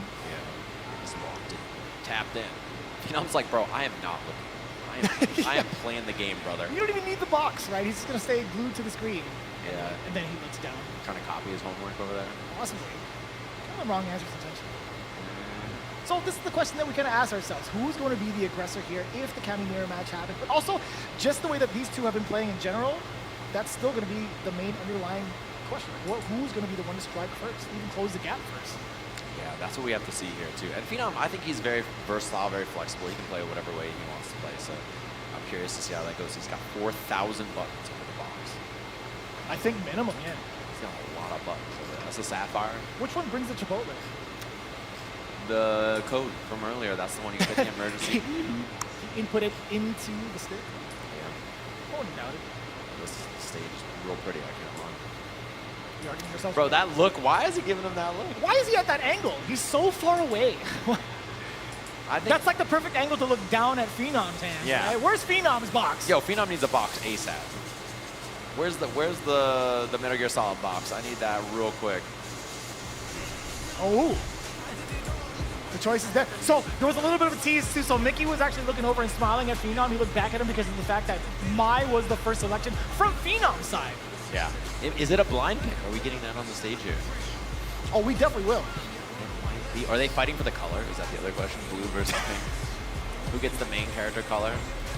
You know the minute that Costume 4 gets unlocked, no Cammy player will pick any other outfit. That's for sure. I think that's true. yeah. I think that's true. But listen, when it does come out, claim your color first. That's a real thing in the FGC. That's a real thing in fighting games. You have to claim your color first. If you ever go into like a mirror match and somebody's like, no, that's my color, it's like, fight me for it. Bro, those Costume 4s were cheeked up. I'm talking about Luke and Jamie. It was wild. Oh, yeah, Luke and Jamie. We get into our match here, loser semis of Evolution. And again, two very patient players, very passive. Curious to see who's down to be the aggressor, who's going to wait it out, and whether that steam from Mickey earlier is still firing. First good hit goes to Phenom here as he takes the corner. All right, Luke and Jamie. What happens after this throw, though? Nothing too explosive. Nothing too explosive right from the side of Phenom. Still trying to test the waters against Mickey. Yeah, see what he's got going on here. Phenom so passive with the whip punish from Mickey there. So tapping him. It's going to be a lot of footsies, little single hits, and hit confirms. Patient play between the two of them. All the stuff everybody on Twitter says they love. Pretty high success rate thus far for the low medium kick from Phenom. I tried to hold back on that. We all love it when it's footsies. Oh, nice dive kick by Mickey. That's a big one. No side swap or anything, but now there's the back throw. Mickey working on this drive issue. No drivers cancel because he didn't want to get burnt out. Should be time to drive for Mickey. One hit away now. Oh, wait. Nice absolutely ready for it. You got to take a risk that early. Nobody blames him for that one. That low take out what he Trying to does. sneak it by him. That buffering that jab really helps. You can just slow down and cancel, which makes it a lot easier. Watch the late timing on that. Oh, wait. Not to top it. Now Mickey with the corner here, front throw. Dive kick. What a bait. And he walks back. Double rush. The perfect Mickey with all kinds of offense there, making it happen. And Phenom worked so hard for that first round and then just got beat up right after. I'm surprised Mickey didn't even panic. And that exact optional escape from Phenom. Perfect parry, smack in the face with a fierce combo. Huge drop. He would have the corner, offense, everything. Now instead, Phenom with a chance to game. Walk up jab. No anti-air, but he does get the check after the dive kick. Back-to-back fierces. Chunks of damage on the drive gauge, by the way. Hit on the cross. That might have been intentional from the side of Mickey. And now he's got the corner instead because of it. Level 3 available, locked and loaded. No anti-air. Oh, even Cammy players can anti-air Cammy. Now he's in trouble. No anti-air again. I think he tried to do jump back for the. He was looking for the dive kick. Medium kick could be the deal. No. Phenom didn't fight. He had the counter. No confirm. Oh, that was a drive reversal. Whoa. He walked all the way. That was what he was looking for. What Fudo was trying to get him with. The hooligan command grab. Damn. Oh no, he's still dead yet. Chip a threat. The dive kick, and Phenom was looking for the check on the approach as well. Game 1, Mickey just like that. Was a rematch very quickly from the side of Phenom. What Phenom was trying to get him with. That's dead. Harassing. Oh no, he's and then you see the tap parry. He thought Phenom would hit the heavy kick back. Auto measuring coming in from the side of Mickey. No big conversion off of the OD dive kick. And now spinning around with the roundhouse. Rebuttaling with a dive kick of his own. Well spaced. Very deep. That spacing was absurd. Wow. And he's in time with a safe jab. That's going to be a big punish. Here's time to throw. That's a big turnaround. You can feel the momentum slipping away from Mickey a bit on that one. Or so we think. There's a roundhouse. Yeah, slight walk up. There was a counter hit attempt from the side of Mickey. Grab just a little bit faster. Wow. That was sick. Medium kick just beating it. And there's a punish. Wow, I'm surprised that even reached from Mickey. Tech on the throw, builds Phenom back that drive gauge. Exchange of blows. Side swap, corner pressure.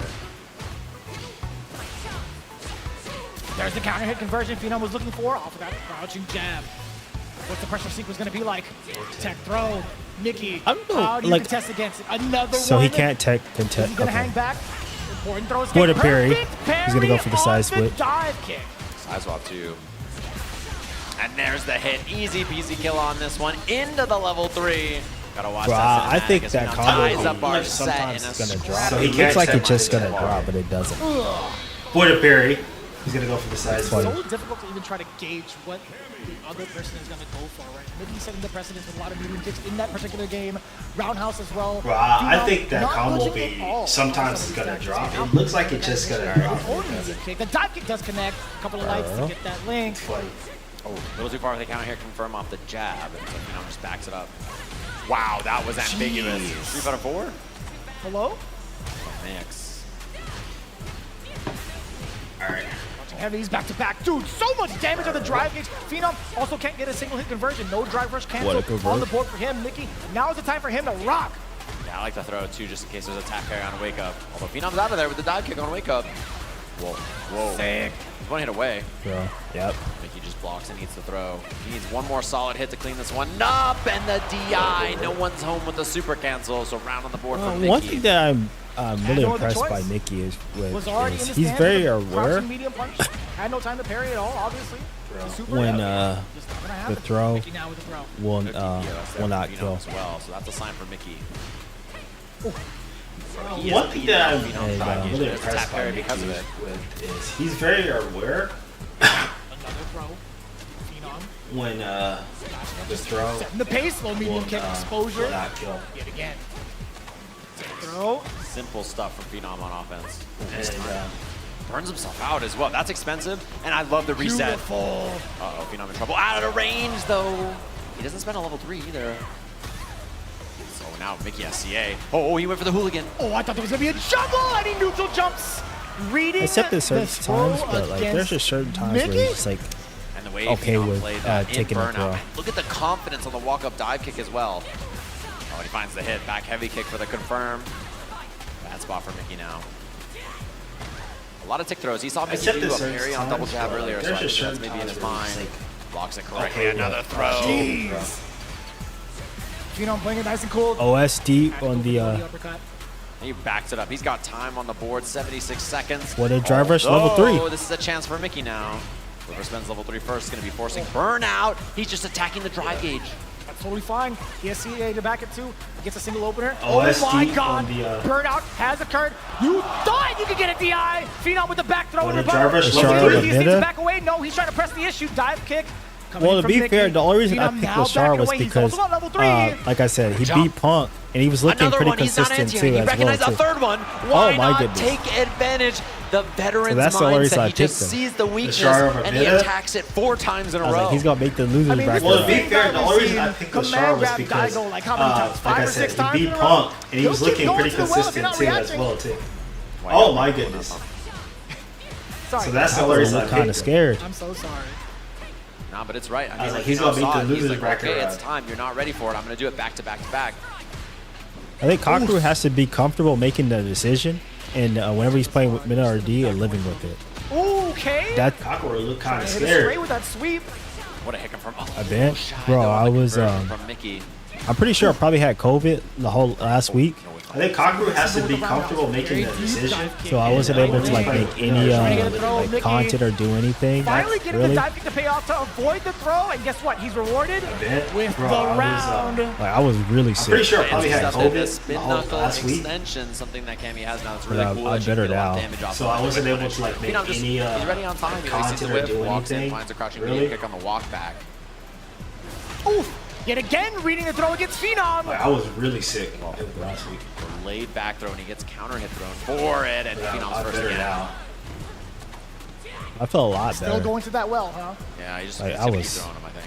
Yeah, I mean, he just recognized it's It time. was bad last week. I was There it really is. sick. Another throw attempt. Mickey out of there. One hit round. Yeah, though. I'm pretty sure he either had like, I probably might have Nice had whip punish, COVID. and he should be able to kill without any resources. I never took here. a test, Set but point to my Phenom. my symptoms, I'm pretty sure I probably had COVID. What an advantageous state to be in, having 3 bars, starting things off here. Very aggressive. I'm pretty sure he throw had, yet like, again is the I answer. probably might have had COVID. Backing away ever so slightly.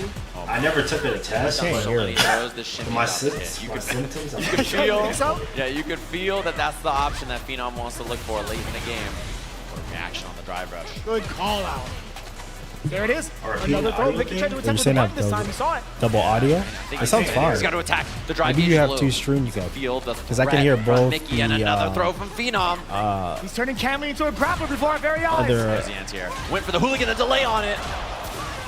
both the Now stream it's audio and my own audio. It sounds fine. And in air to What air else? looks You have 2 good. streams up. He has 'Cause the I can hear extension off both. of this. Yeah, Lots that's of gonna drive kill. gauge to cook with. He has the level 1 at the end for the kill. The DP, it's enough. Mickey is tired of his tricks, tying up the set. audio and my own audio. even The audio's need fine. What air to air? He was calculated all the way through as soon as he got That's that gonna kill. camp. This has been the big question now. How is he going to switch up while the throws have been so effective with Phenom? Yeah, and Phenom, you know, No. he's going back to The the well. audio's He's fine. being tricky, stuff that he's done a million times before. Instead, we'll have to see if he can go back to the well, be a little solid here, and get the job done against Mickey. Is it a throw or not? Is the guy? He's done so many. And there's a jab into the throw first. jab into Mickey was throw. holding up, I think, to try to get out of it. Now switching it up slightly, right? You saw the tick throw into the crouching heavy punch, then God. back into the mix. You know, Phenom, just keep going for it. There's another big answer from the side of Mickey. And he has to keep guessing, though. He won't tech, brother. Like, he's just not Yep, doing. He's jab diving into before throw. he's going to block. Yeah. In the final game, he might be paying for it with his tournament life. Ooh, a little high on the dive kick. There's a punish from Mickey. Punish counter light into the heavy. Damn, that's man high. Burnout too. Oh, the DI no-go there. He's got drive It looked rush like for he the was trying to do extension. Should super. be able to double drive rush. Get the kill without any meter. Nicely done. Set point here for Mickey. What a turnaround. We thought it was going to be the problem with the throws coming in from Phenom yet again, but he's found a pretty proper rebuttal. It looked like he was And trying to Phenom dive kick. What actually is getting crazy? baited, throwing out. That was crazy. Taxi build a bar. Mickey did double X dive. Finding the hit with the heavy This kick. kid. That was sick. I'm not gonna lie. Mickey's getting close That was here. He's crazy. Double X dive kick. What is crazy? Oh, he's just taking space. And what That a DI. was crazy. Call out. Phenom tried to Mickey react. did double This is going X to be dive. so This kid. dangerous. That was sick. I'm not gonna lie. Mickey That had was full crazy. life. Is Pretty he lucky on the drive gauge. No way. No. Check. You know, I had to respect the DP because it would have killed him. He's going to burn himself out soon. The dive kick. Not punish. Another dive kick. And a throw. Phenom can't do a drive rush cancel unless it kills. Is he He can. Mick, he's got the drive. And a no anti-air. Throw? Oh my god. Drive rush is in. There's another throw. He's got level 3 though. Single hit territory for Phenom. Oh my god, burns. No anti-air. No anti-air again. Phenom just blocking it out. The air to air, and it's a no-go. He aired the Mickey dive kick. moving on in this path over EVO champions and veterans alike, as he has a couple of sets away from a potential EVO championship. Dive whip. He aired a dive kick. Gets the dub on stage, and he's got nowhere to go because we have our losers finals. He's gonna have to play and then grand But finals he's here. he's to see looking. if he can make it all the way. Kakaru The crowd absolutely looked. erupting and already onto the stage. Kakeru is trying to get a piece of that action. He just wants to go back into Yeah. the seat against Mena RD. He doesn't give a damn But about he's anything looking. else. Bro, he But spawned the like game- a Pokemon trainer. He just walked out. Looked. He just like appeared, ran on the stage, and was just like, "I'm challenging you." I think this is the latest that Evil has Of ended. course. And man, if you're Mickey, On nail delay? biter of What a do you mean on set, delay? scrapping By the- for your I'm life talking in this, about the, in this one where you game? can play defense, you can play offense, it's back and forth. Now he has to chase. the right? audio. He's dealing with Kakeru. He's going to have to be the one to go in there. I think this is the latest that Evil Very has curious ended. about this one. And Kakeru, how is his On delay? What do you mean How on is he delay? By the feeling? you're talking about Because I'm trying to figure out what are you Recompose talking? and be okay, or is it going to be a harsh loss that Or really the sets the audio. tone for this loser finals match? kind of difficult to gauge right now, but I'll tell you what, going up against opponent, Mickey, he's got to be feeling so confident. Because I'm trying to figure out what are you talking Phenom's offensive sequence, it was rather intimidating with all the throws that have been if it's my pretty much audio, presented, even refusing to not a problem because I can hear what the stream hears paid off through my software. 3-2. Damn, this is actually I would say something and repeat myself. If it's my audio, you're probably buffering. Not a problem because I can hear what the stream hears. Yeah, that's on your software. Because my audio is fine. I will say something and repeat. I can hear what you guys are hearing, including my own. Probably buffered. It's weird. Yeah, that's on your. I don't like it because my audio is fine. It's like my mixer is. I can hear what you guys are hearing, including my own. So I'm hearing what you guys are hearing at the very moment. It's weird. So everything you guys hear, I hear. There's any ifs, ands, or buts for him. I don't like it. It sounds fine on my end. Like my mixer is set for the stream mixer right here. So I'm hearing what you guys are hearing at the very moment. So everything you guys hear. It's something on your. It has to be something on your own. And it sounds fine. Because can hear exactly what you guys are hearing. Oh, come on! These guys, man. It's something. It has to be something on your own. There it is. Because can hear exactly what you guys are hearing. So she can get through the ghosts and the zoning a lot easier. Oh, whoa, what was that? I'm sure that wasn't intentional as the amnesia whiff puts him in the corner early in this set. Let me do this. Was still available to take that teleport out. What the heck? Whoa, what was that? Anticipating the fan, no answer yet there for Kakaru either. Worried about the range, she can empty jump. Oh man, just swiped away the fan? Got rid of it. Let me do this. Ooh, another one. What's going on? What is happening? Yeah. We'll see. It's back to back for Kakeru there. He's probably trying to crouch into ground normal and just getting it or something, but it's a big drop. Low drive gauge for Mickey. Very dangerous against JP here. Ooh, that fierce? At that timing? In this economy? We'll see. No, expensive. Level 2 available for Kakeru, which is always the win condition for JP. Oh, what a reaction. That's the, that was beautifully done. Close to bring out his Mickey still. Oh, no. Does achieve it. Level 2. How's your defense? Oh, that's pretty good. Excellent choice. Yeah, nah, it's still he's over. going to be chipped, and there's not a lot of escapes options. That's the, it's going to be meaty goes EX spike, another one afterwards. It's over. Counter hit. Wow, the walk up jab from Kakeru, too. Oh, that's pretty good. The portal, right at the end. Nah, it's still over. Ooh. Yeah. Back throw by Kakaru. No, it's going to be the spike first. Double spike. Really forcing Mickey to stand still for just a little bit low. Medium kick, tapping on the shins. A couple of times over. Yeah, it's a good option, those spikes, in case he drive rushes on wake up and try to get by your portal. What a whip punch. Okay, this is what Kakeru does. Back throw by If you saw him in the Mena set, you probably, thought this guy just gets beat up. But this is kind of the control I expect from him. Level 2 here, crouching jab to keep it a true string into the crouching medium kick. And this is just burnout. Pending any kind of hit, and it doesn't even need to be burnout if he can get the kill here. Stand heavy, EX goes spike, spin. There's so much to talk about on top of that control. His timing against any of his opponents have been so on point, right? There's definitely been a lot of talks in regards to like how a lot of the pros are like, yeah, I want to make sure that I study the person I'm up against just to see what their button timing is like, right? To kind of formulate my game plan around that if I get these specific scenarios. Kakaru, you saw a couple of delays going into the crouching medium punch, and also a very, very good poke to do that. So the control plus all of that is so intimidating. Yeah. Back to the Cami here. And the skip? Come on, man. Yeah, we're not speedrunners. We do not like skips on the Talkins. You see that early throw here. Amnesia right away. Does not like the tail end of that. So DP from Mickey, a lot of drive gauge early. He just has the air threat this matchup now. That's the difference. Lower ground speed, but you have the access to a pretty dangerous air above platforms out there, though. And the drive rush. It's fine. Punish. Yeah, not having the fast drive rush from could be a factor, but instead Mickey looks way more comfortable. Damn! It explodes. Yeah, there's something on your end because I literally have the phone pulled up on my stream. It's fine. I mean, have the stream pulled up on my phone.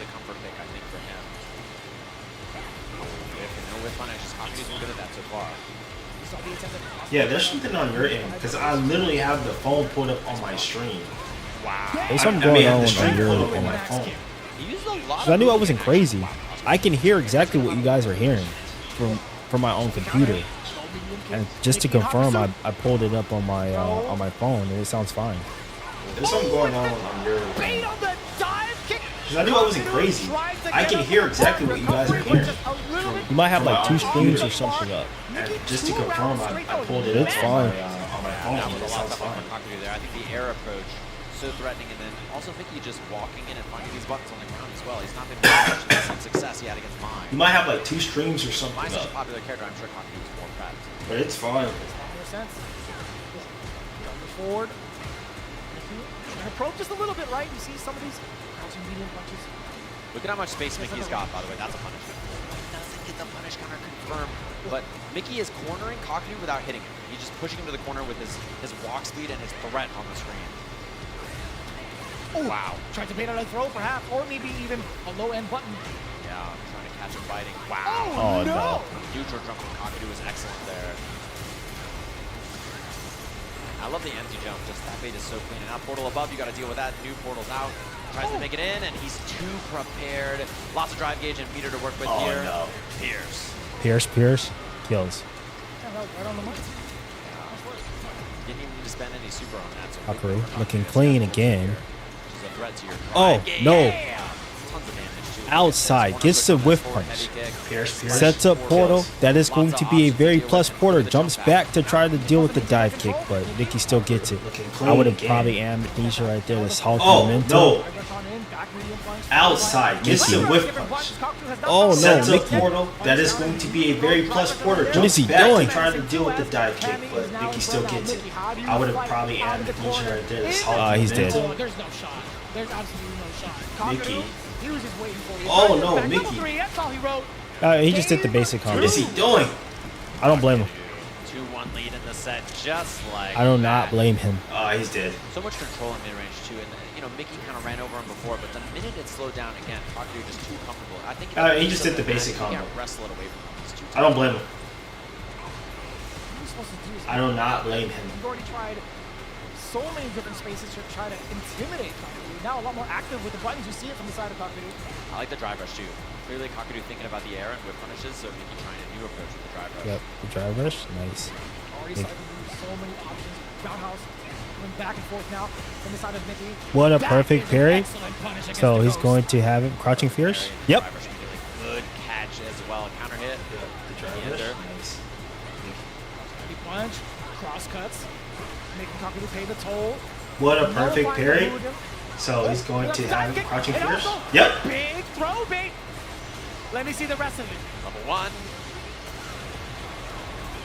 That's the kill. Mickey, excellent stuff there to recognize the situation and know that he can get the kill with that optimized combo route. Bring the fight right back to him. Yeah, Kakeru, when he gets in trouble, that's where you can make it count, right? You make it scrambly, you make it weird. You don't want him to just sit there and play the game kind of grounded and controlled. I like that Mickey's trying to scramble with late dive kicks, weirder looks, try to make him uncomfortable. Ooh, and he was ready for that. How often do you see that roundhouse get whip punish? With the heavy too as well. So he's doing it with a heavy. Now, I love that. Try to put the brakes on the drive rush. Catch Mickey checking. Talking about that control being shown off by Kakeru yet again. Kakaru That was has the so controller tricky to wrested a little bit. Gonna Back tantalize Mickey a front little kick. bit, but now Is he he's going to die? Oh my goodness. Again, match point here in Losers Final. And with a perfect. Mickey can still come back. Kakaru has the controller wrested a little bit. I want to see Kick. Is he going and a to comeback. die? Oh Kakaru my come back. goodness. Mickey with the approach. Portal's off screen. No longer a threat. Mickey can still come back. Neutral jump medium. Trying to test the waters with low medium. I want to see Mena come back. Yeah, he tries to- Kakaru come back. Medium kick intercept. Portal above. Walks Nope. in for the throw, knowing the parry is coming. Smart. He's gonna burn him out here. Yep, This is a bad this spot. is He's it. gotta try to parry. Doesn't go for it. Instead, he No, gets he hit. can't parry. Portal's He up tried for the to parry. extension Here. Burns. He died. Should be the kill. He's got level 1 at the end of this for Kakeru. No, he doesn't go for it, but chip is a factor too. How do you get out of this if you're Mickey? And the answer is you can't. Get As double Kakeru perfect. He ends played really the well. run though. of No, he our can't parry. incredible He tried to parry. player here. Played really well. Las Vegas. Can everybody here make some noise That for girl looked- Mickey with the 3rd place finish here at Evolution? Get double perfect. He played really well there. That kid. The dream's definitely not over yet for Mickey. I'll tell you what, there's so much potential to go. That kid played well. He played well. Mickey with an explosive debut here at Evolution. The crowd on their feet for this young man. Absolutely well deserved. And I've got great news for everybody at home. If you're a Mickey fan, he's at Capcom Cup. Seeing him at Capcom Cup. He's also qualified with his third place finish. He qualified. So even if it's a long flight home, he's got a pretty important he's gotten something to early next year.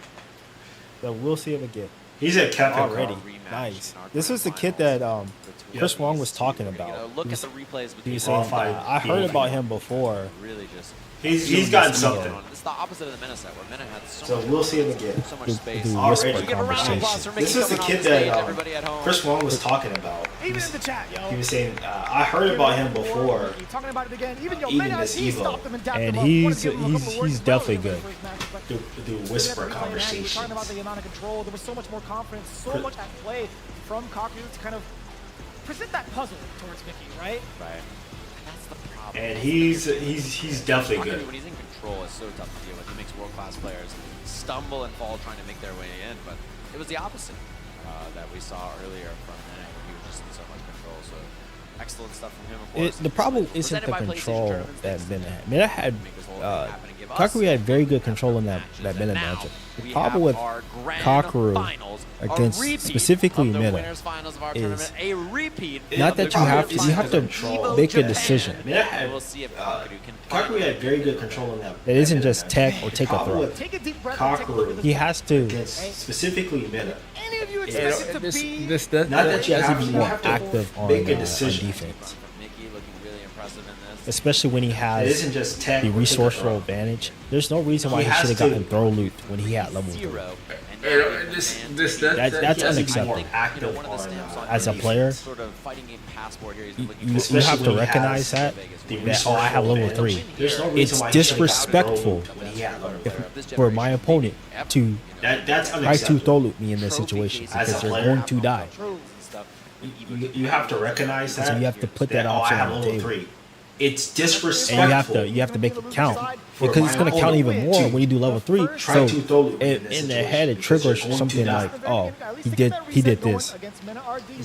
So maybe I shouldn't try to throw loop him as much. You have to definitely open up your other options because it's going to count even more when you do level 3. So in their head it triggers something like, oh, he did this. Some amnesias. So maybe I shouldn't try to backdashes. Certain situations, he has to take advantage of. He needed to be a bit more active in the defensive end. I hope he is with the situation. Ladies and gentlemen, some amnesias. Again, the grand finals. Backdashes. Certain situations, he has to take advantage of. They gotta let it play out. The situation. And finally, the intro gets to rock for our final set of the evening. Final set. Bro, it took till 1:30 for us to finally get through Street Fighter. Man, they have to, I don't know. I like the top 8s, and I'm glad they brought it back, but I think they have to cut one game. Very big call out. Probably Tekken.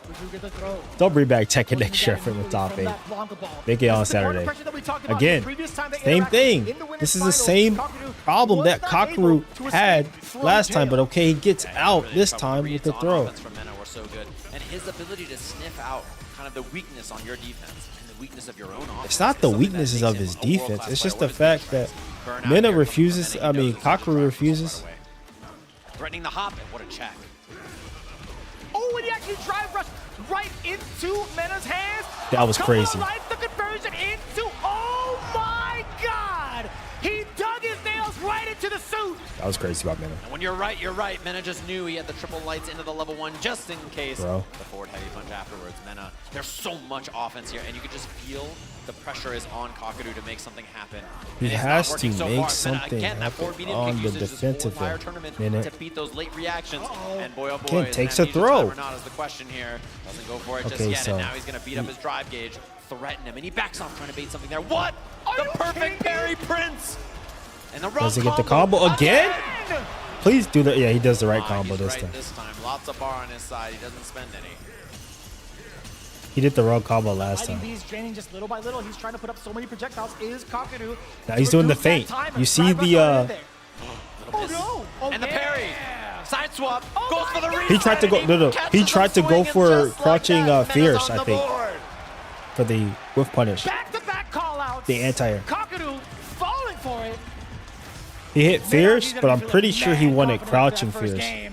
Gotta slow him down. That's the thing, and he's having so much trouble. The looks, look at that. The Yep, looks he gives drive him are rush so in. confusing. It's fake coward crouch, and then the drive rush catches the whip. Anti-air. There's There we the go. anti-air from Kakeru. He Kakeru finds staying a solid. sliver of control in this match, but he hasn't had much so far. And it's so expensive now, too. Teleport on in there. Try to catch a normal, perhaps. Nope. What just happened? He was still within This range is of not the looking throw. good. He Well, moved Mena, forward, extend his hurt box. GG's. Exactly, he drive rushed into Mena it. is your Now burnout's a threat. Evo Japan That's that on the champion drive gauge here. and Goes for the throw again. It was regular Evo amnesia for Vegas Kakeru, and the champion. DI. Okay, This gets the time he's regular ready. amnesia. Never mind. He gets some space, but Mena has a lot of drive gauge to chew through here. This Kakeru's gonna try to survive for a bit here. The ball in. No parry. Out of burnout though.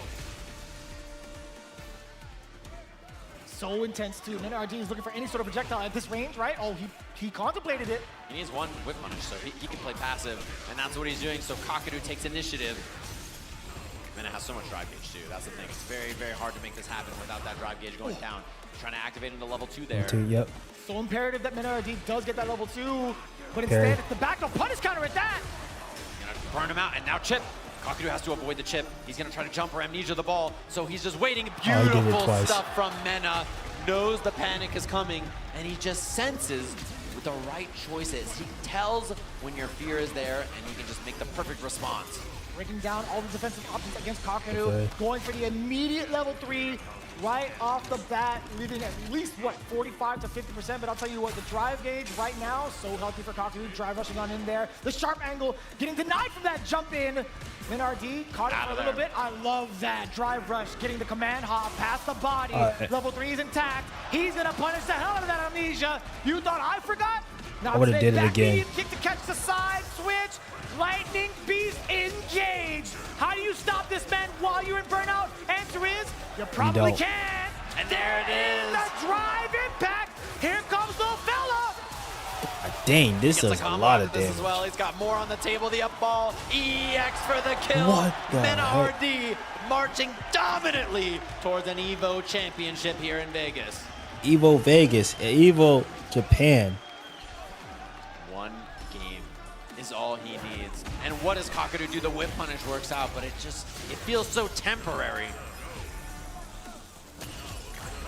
There it is. He's like ready with the that. slide. Opening with the forward throw after that slide. Medium kick, forward medium kick at that. Getting the big opener against Kakeru. Bring him back to the corner. Drive rush on in there. Apply even more pressure. The lightning, the throws. Kakeru, no Mena answer looking inside. Trying final. to jump out. Mena RD is reading him like a book. He's looking at championship point. Mena RD, can he do it? Evo Japan and Evo Vegas back-to-back championship potentially here for Mena. And both Kakeru, no answers. The He's about to be champion just looking lost he's about in to the win lights. both EX, And he just can't make a right Evo choice here on Japan defense. and It feels like Mena Evo just always in the knows. Savior. There's an Okay. amnesia that works, but nothing out of it just yet. Okay, the forward heavy kick looks good. Not too bad, but a bit of damage. Jump back medium kick. No way. Was that a One hit drive away. rush? One hit away. He's dead. indeed. Double drive rush. I wouldn't He have has did the that. level 3, and Mena RD cannot be denied 2 times here in Japan. And now your Evolution 2025 Street Fighter 6 champion, Mena RD. No end in sight.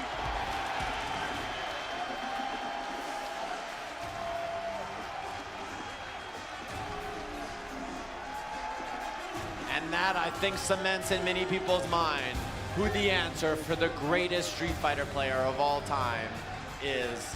Many people would argue it's the man on the stage, Mena RD.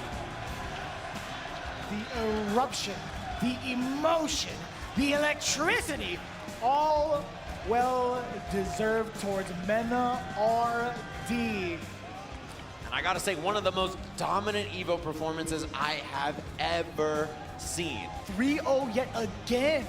Back-to-back winners finals, grand finals against one of the most challenging Second contenders place. you could ever ask for in this season. In Is multiple it best in And the look at world? Kakeru. Think about Kakeru's matches. No one can touch him. Everybody else that Kakeru plays, it's like it looks like they can't play the game, and he fights Mena, and this guy's just different. There's levels to this.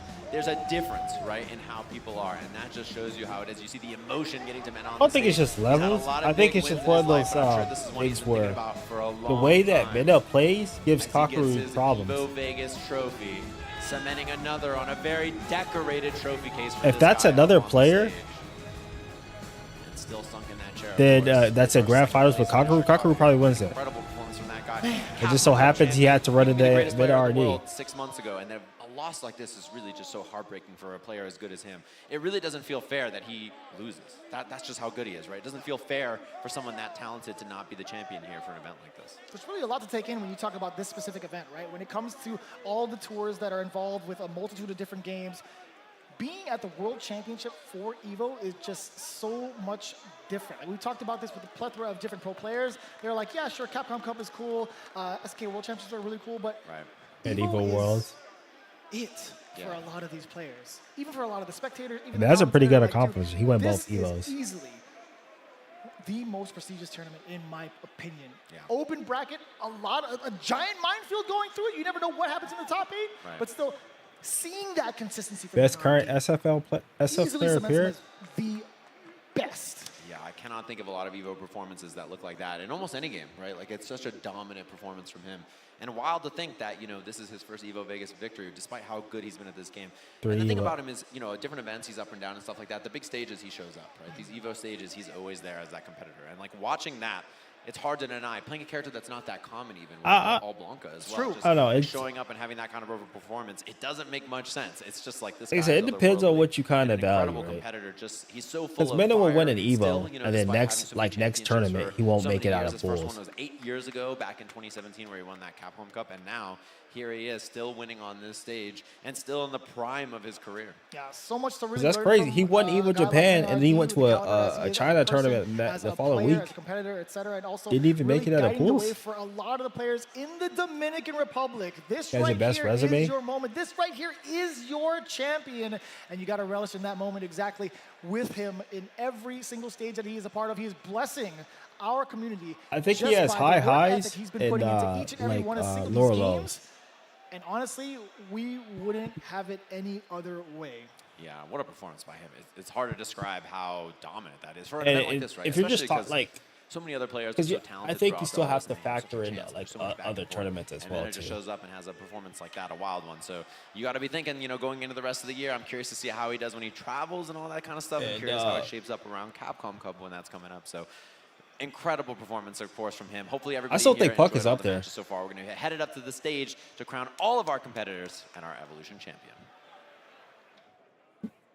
Please, everybody, as loud as you possibly can for your Street Fighter 6. I think it all just depends on what you EVO value between the players. 2025 top 8 roster. Make some noise for all of these If we're players talking standing on current- this stage right now. This does not Punk, come that's easy so to inspired stand up Punk's here.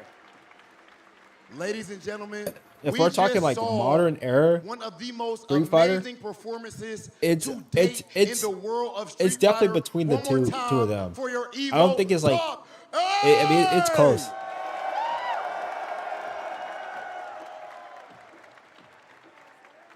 Now let's get these gentlemen their medals. He was Please make some noise for 7th place. Those are great accomplishments. But I feel like you just can't be like, oh, it was a cap event. It's like the equivalent of in basketball when you're like, oh, this player's the GOAT because he has more championship rings than a certain player, right?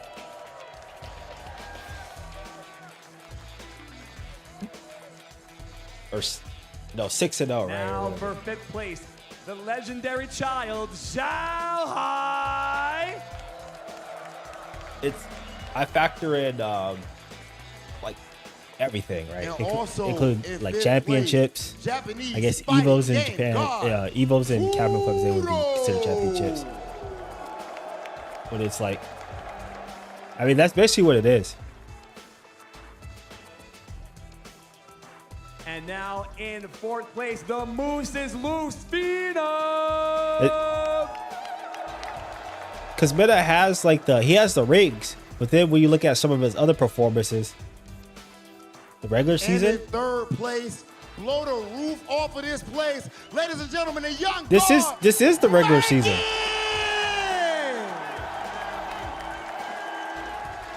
So Evo technically counts as the regular season.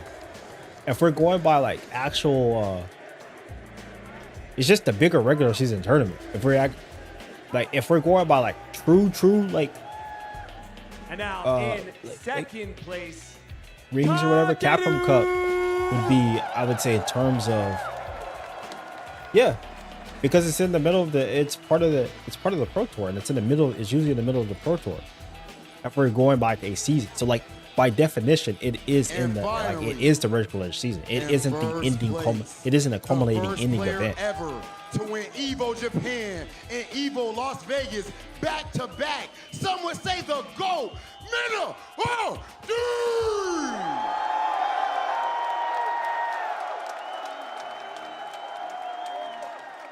Evo Capcom.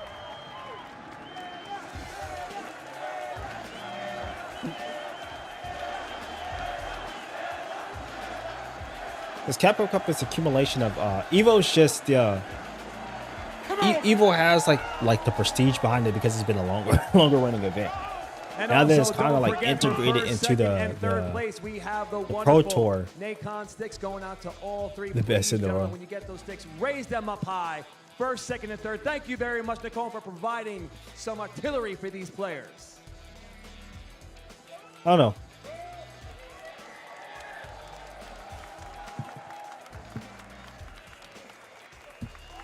Again, before we do get to talk to our champion, this top 8 was Like just too for me phenomenal. personally, I like I value like just for what I value as a player, I value more stability.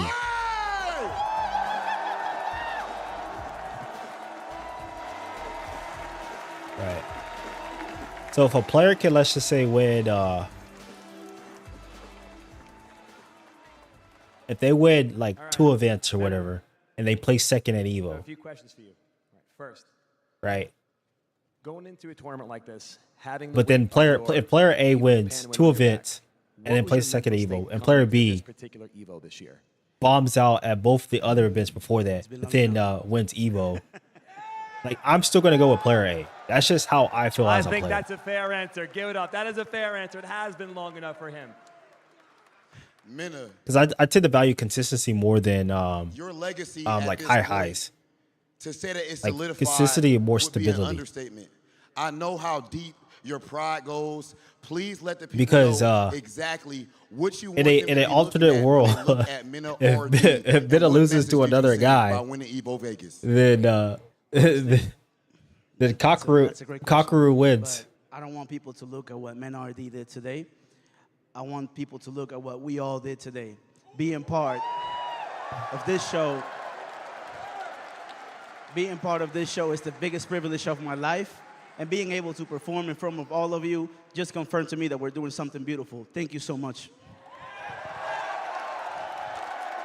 Well, he definitely got the Evo, so I'll give like he got both of them. Through and through. Mena RD, thank you very much, AT&T, for helping us provide these interviews for these players. But without further ado, we have one more thing to give the champion. Chris Lee, can you please assist us? What's crazy is I don't even think Mena has placed top 8 at a Capcom Cup in Street Fighter 6. Let's go, Evo 2025. This is it, your last chance. Turn this place upside down, inside out, for the Street Fighter 6 Evo champion, Mena RD! So he has Evo wins. But I don't think he's placed top 8 at a Capcom. Now he has to place the top 8 at the Capcom Cup in Street Fighter 6. He's either lost in round 1 of after pulls. I think the highest he's gotten is like 13th, which would be like 16th place.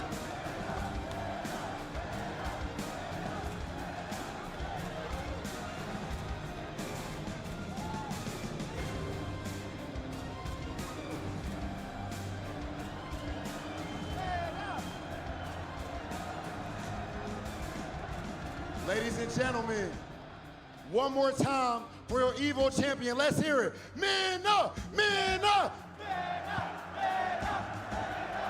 I said he definitely chilling though. He got both Evos this year. That said, let's send things over to our commentators.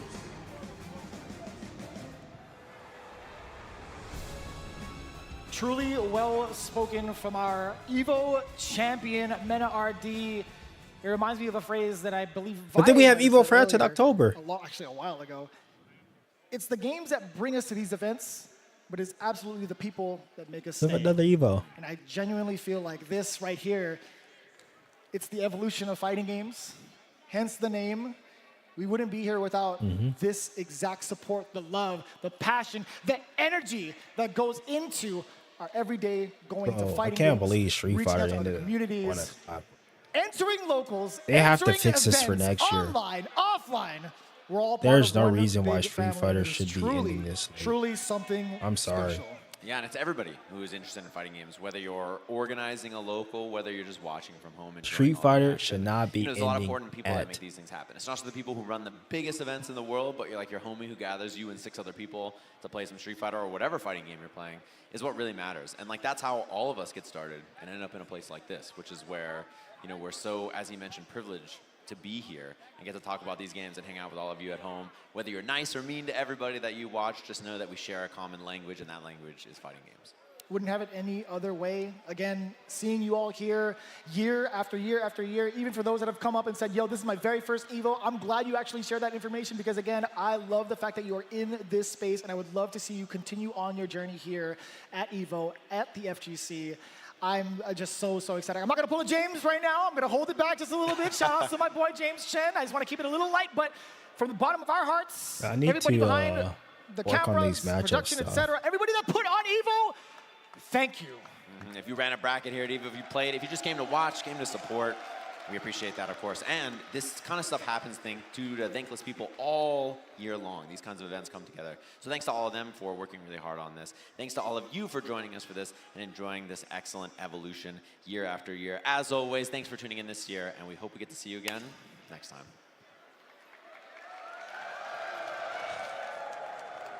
All right, guys, so I don't want to get emotional up here or anything, but what I will say is that it's been an absolute honor to stand here in front of all you guys. The FGC absolutely changed my life. Even when people didn't believe in me, you all did. And I believe in all of you guys just the same. This is the most amazing community on this planet. And forever, I will represent the fighting game community. Thank you. I couldn't agree more. It's such an honor and a completely humbling experience. Bro, who's the blue-haired Not only chick? I don't just even know who she working is. these legends, but also Well, that's putting on a Persia, show for each and every one of obviously. you, because The other. honestly, without this community, I don't know where I'd be. So thank you guys. I have to agree. I can't believe when I started watching in 2009 that I would get to stand in front of all of you. Las Vegas turns into something truly special every single year, and it's because of all of you and all the passion and all the love that you bring and the love that you have for this scene, your locals that you bring to Las Vegas and you represent every year, and that makes this truly fantastic. Thank you.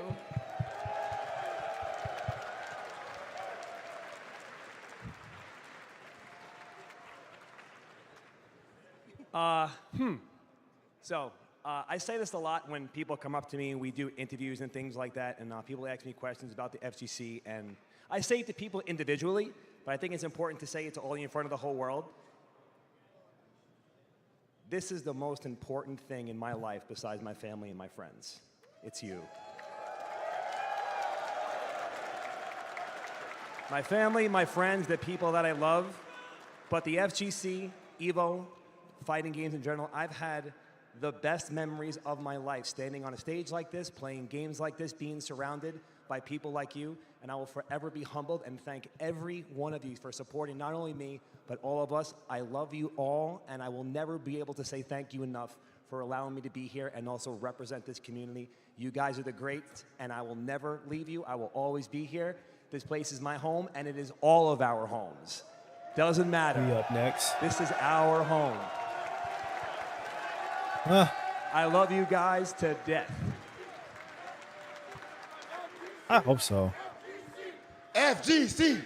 I mean, it starts with me figuring out my region first, because that's the first start. Before we go anywhere, do you guys mind hanging out so we can take a picture together? Are you guys cool with that? Can we make this happen? All right, where's Rob at? Where's Rob? We know, where's Rob? Where's Rob? Oh, hold on, he's already back here. Big Robbie's back here. All right, hold on, let's just get set up safely. I gotta make this video. I like this, yeah, that's right. For that's right. tomorrow Yo, for every announcement. That's why we're getting set up. That's why we're getting set up. That's why we're for getting Street Fighter. set up. Well, not for Evo, for Evo. That's why we're getting set up. Yo, this is almost like a show. Can you guys let me crowd surf on you? Wait. Joe, we're missing someone. What happened? We need Rick. We need Rick. We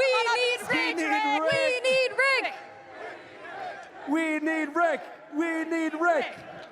I would love to go. The stage looks kind of different this year than last year. That arena was crazy.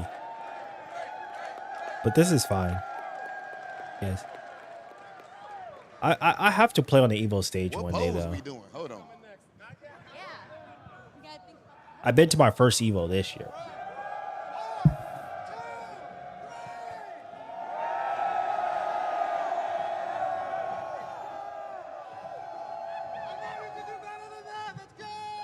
Let's go!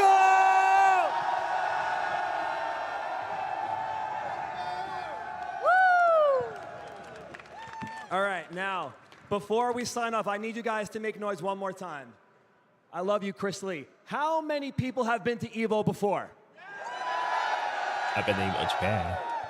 I'm done with this. How many people in this room, is this their first Evo? Ain't no more matches. We're listening to this. We good. We are good.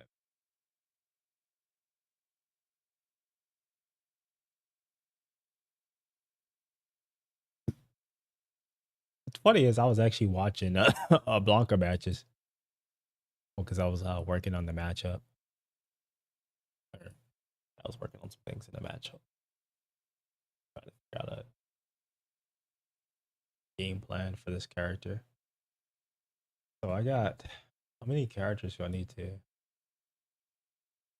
I need Ken, and I need to figure out how to punish certain things characters do.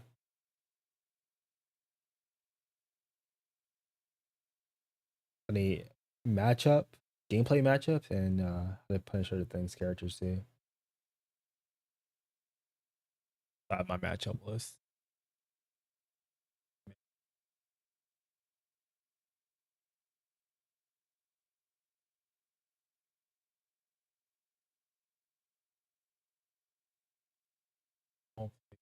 Fishing.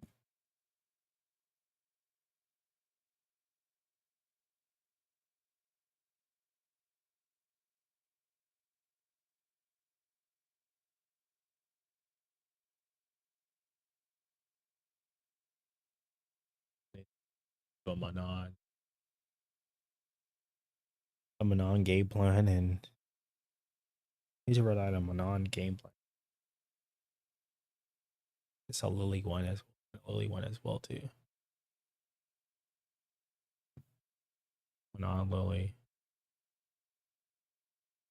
We'll just at least have something down for what I want to do. Oh, my camera's off. I gotta figure out why my camera keeps going black. I know it's going black because for some reason my camera just stops, just goes into like the sleep mode.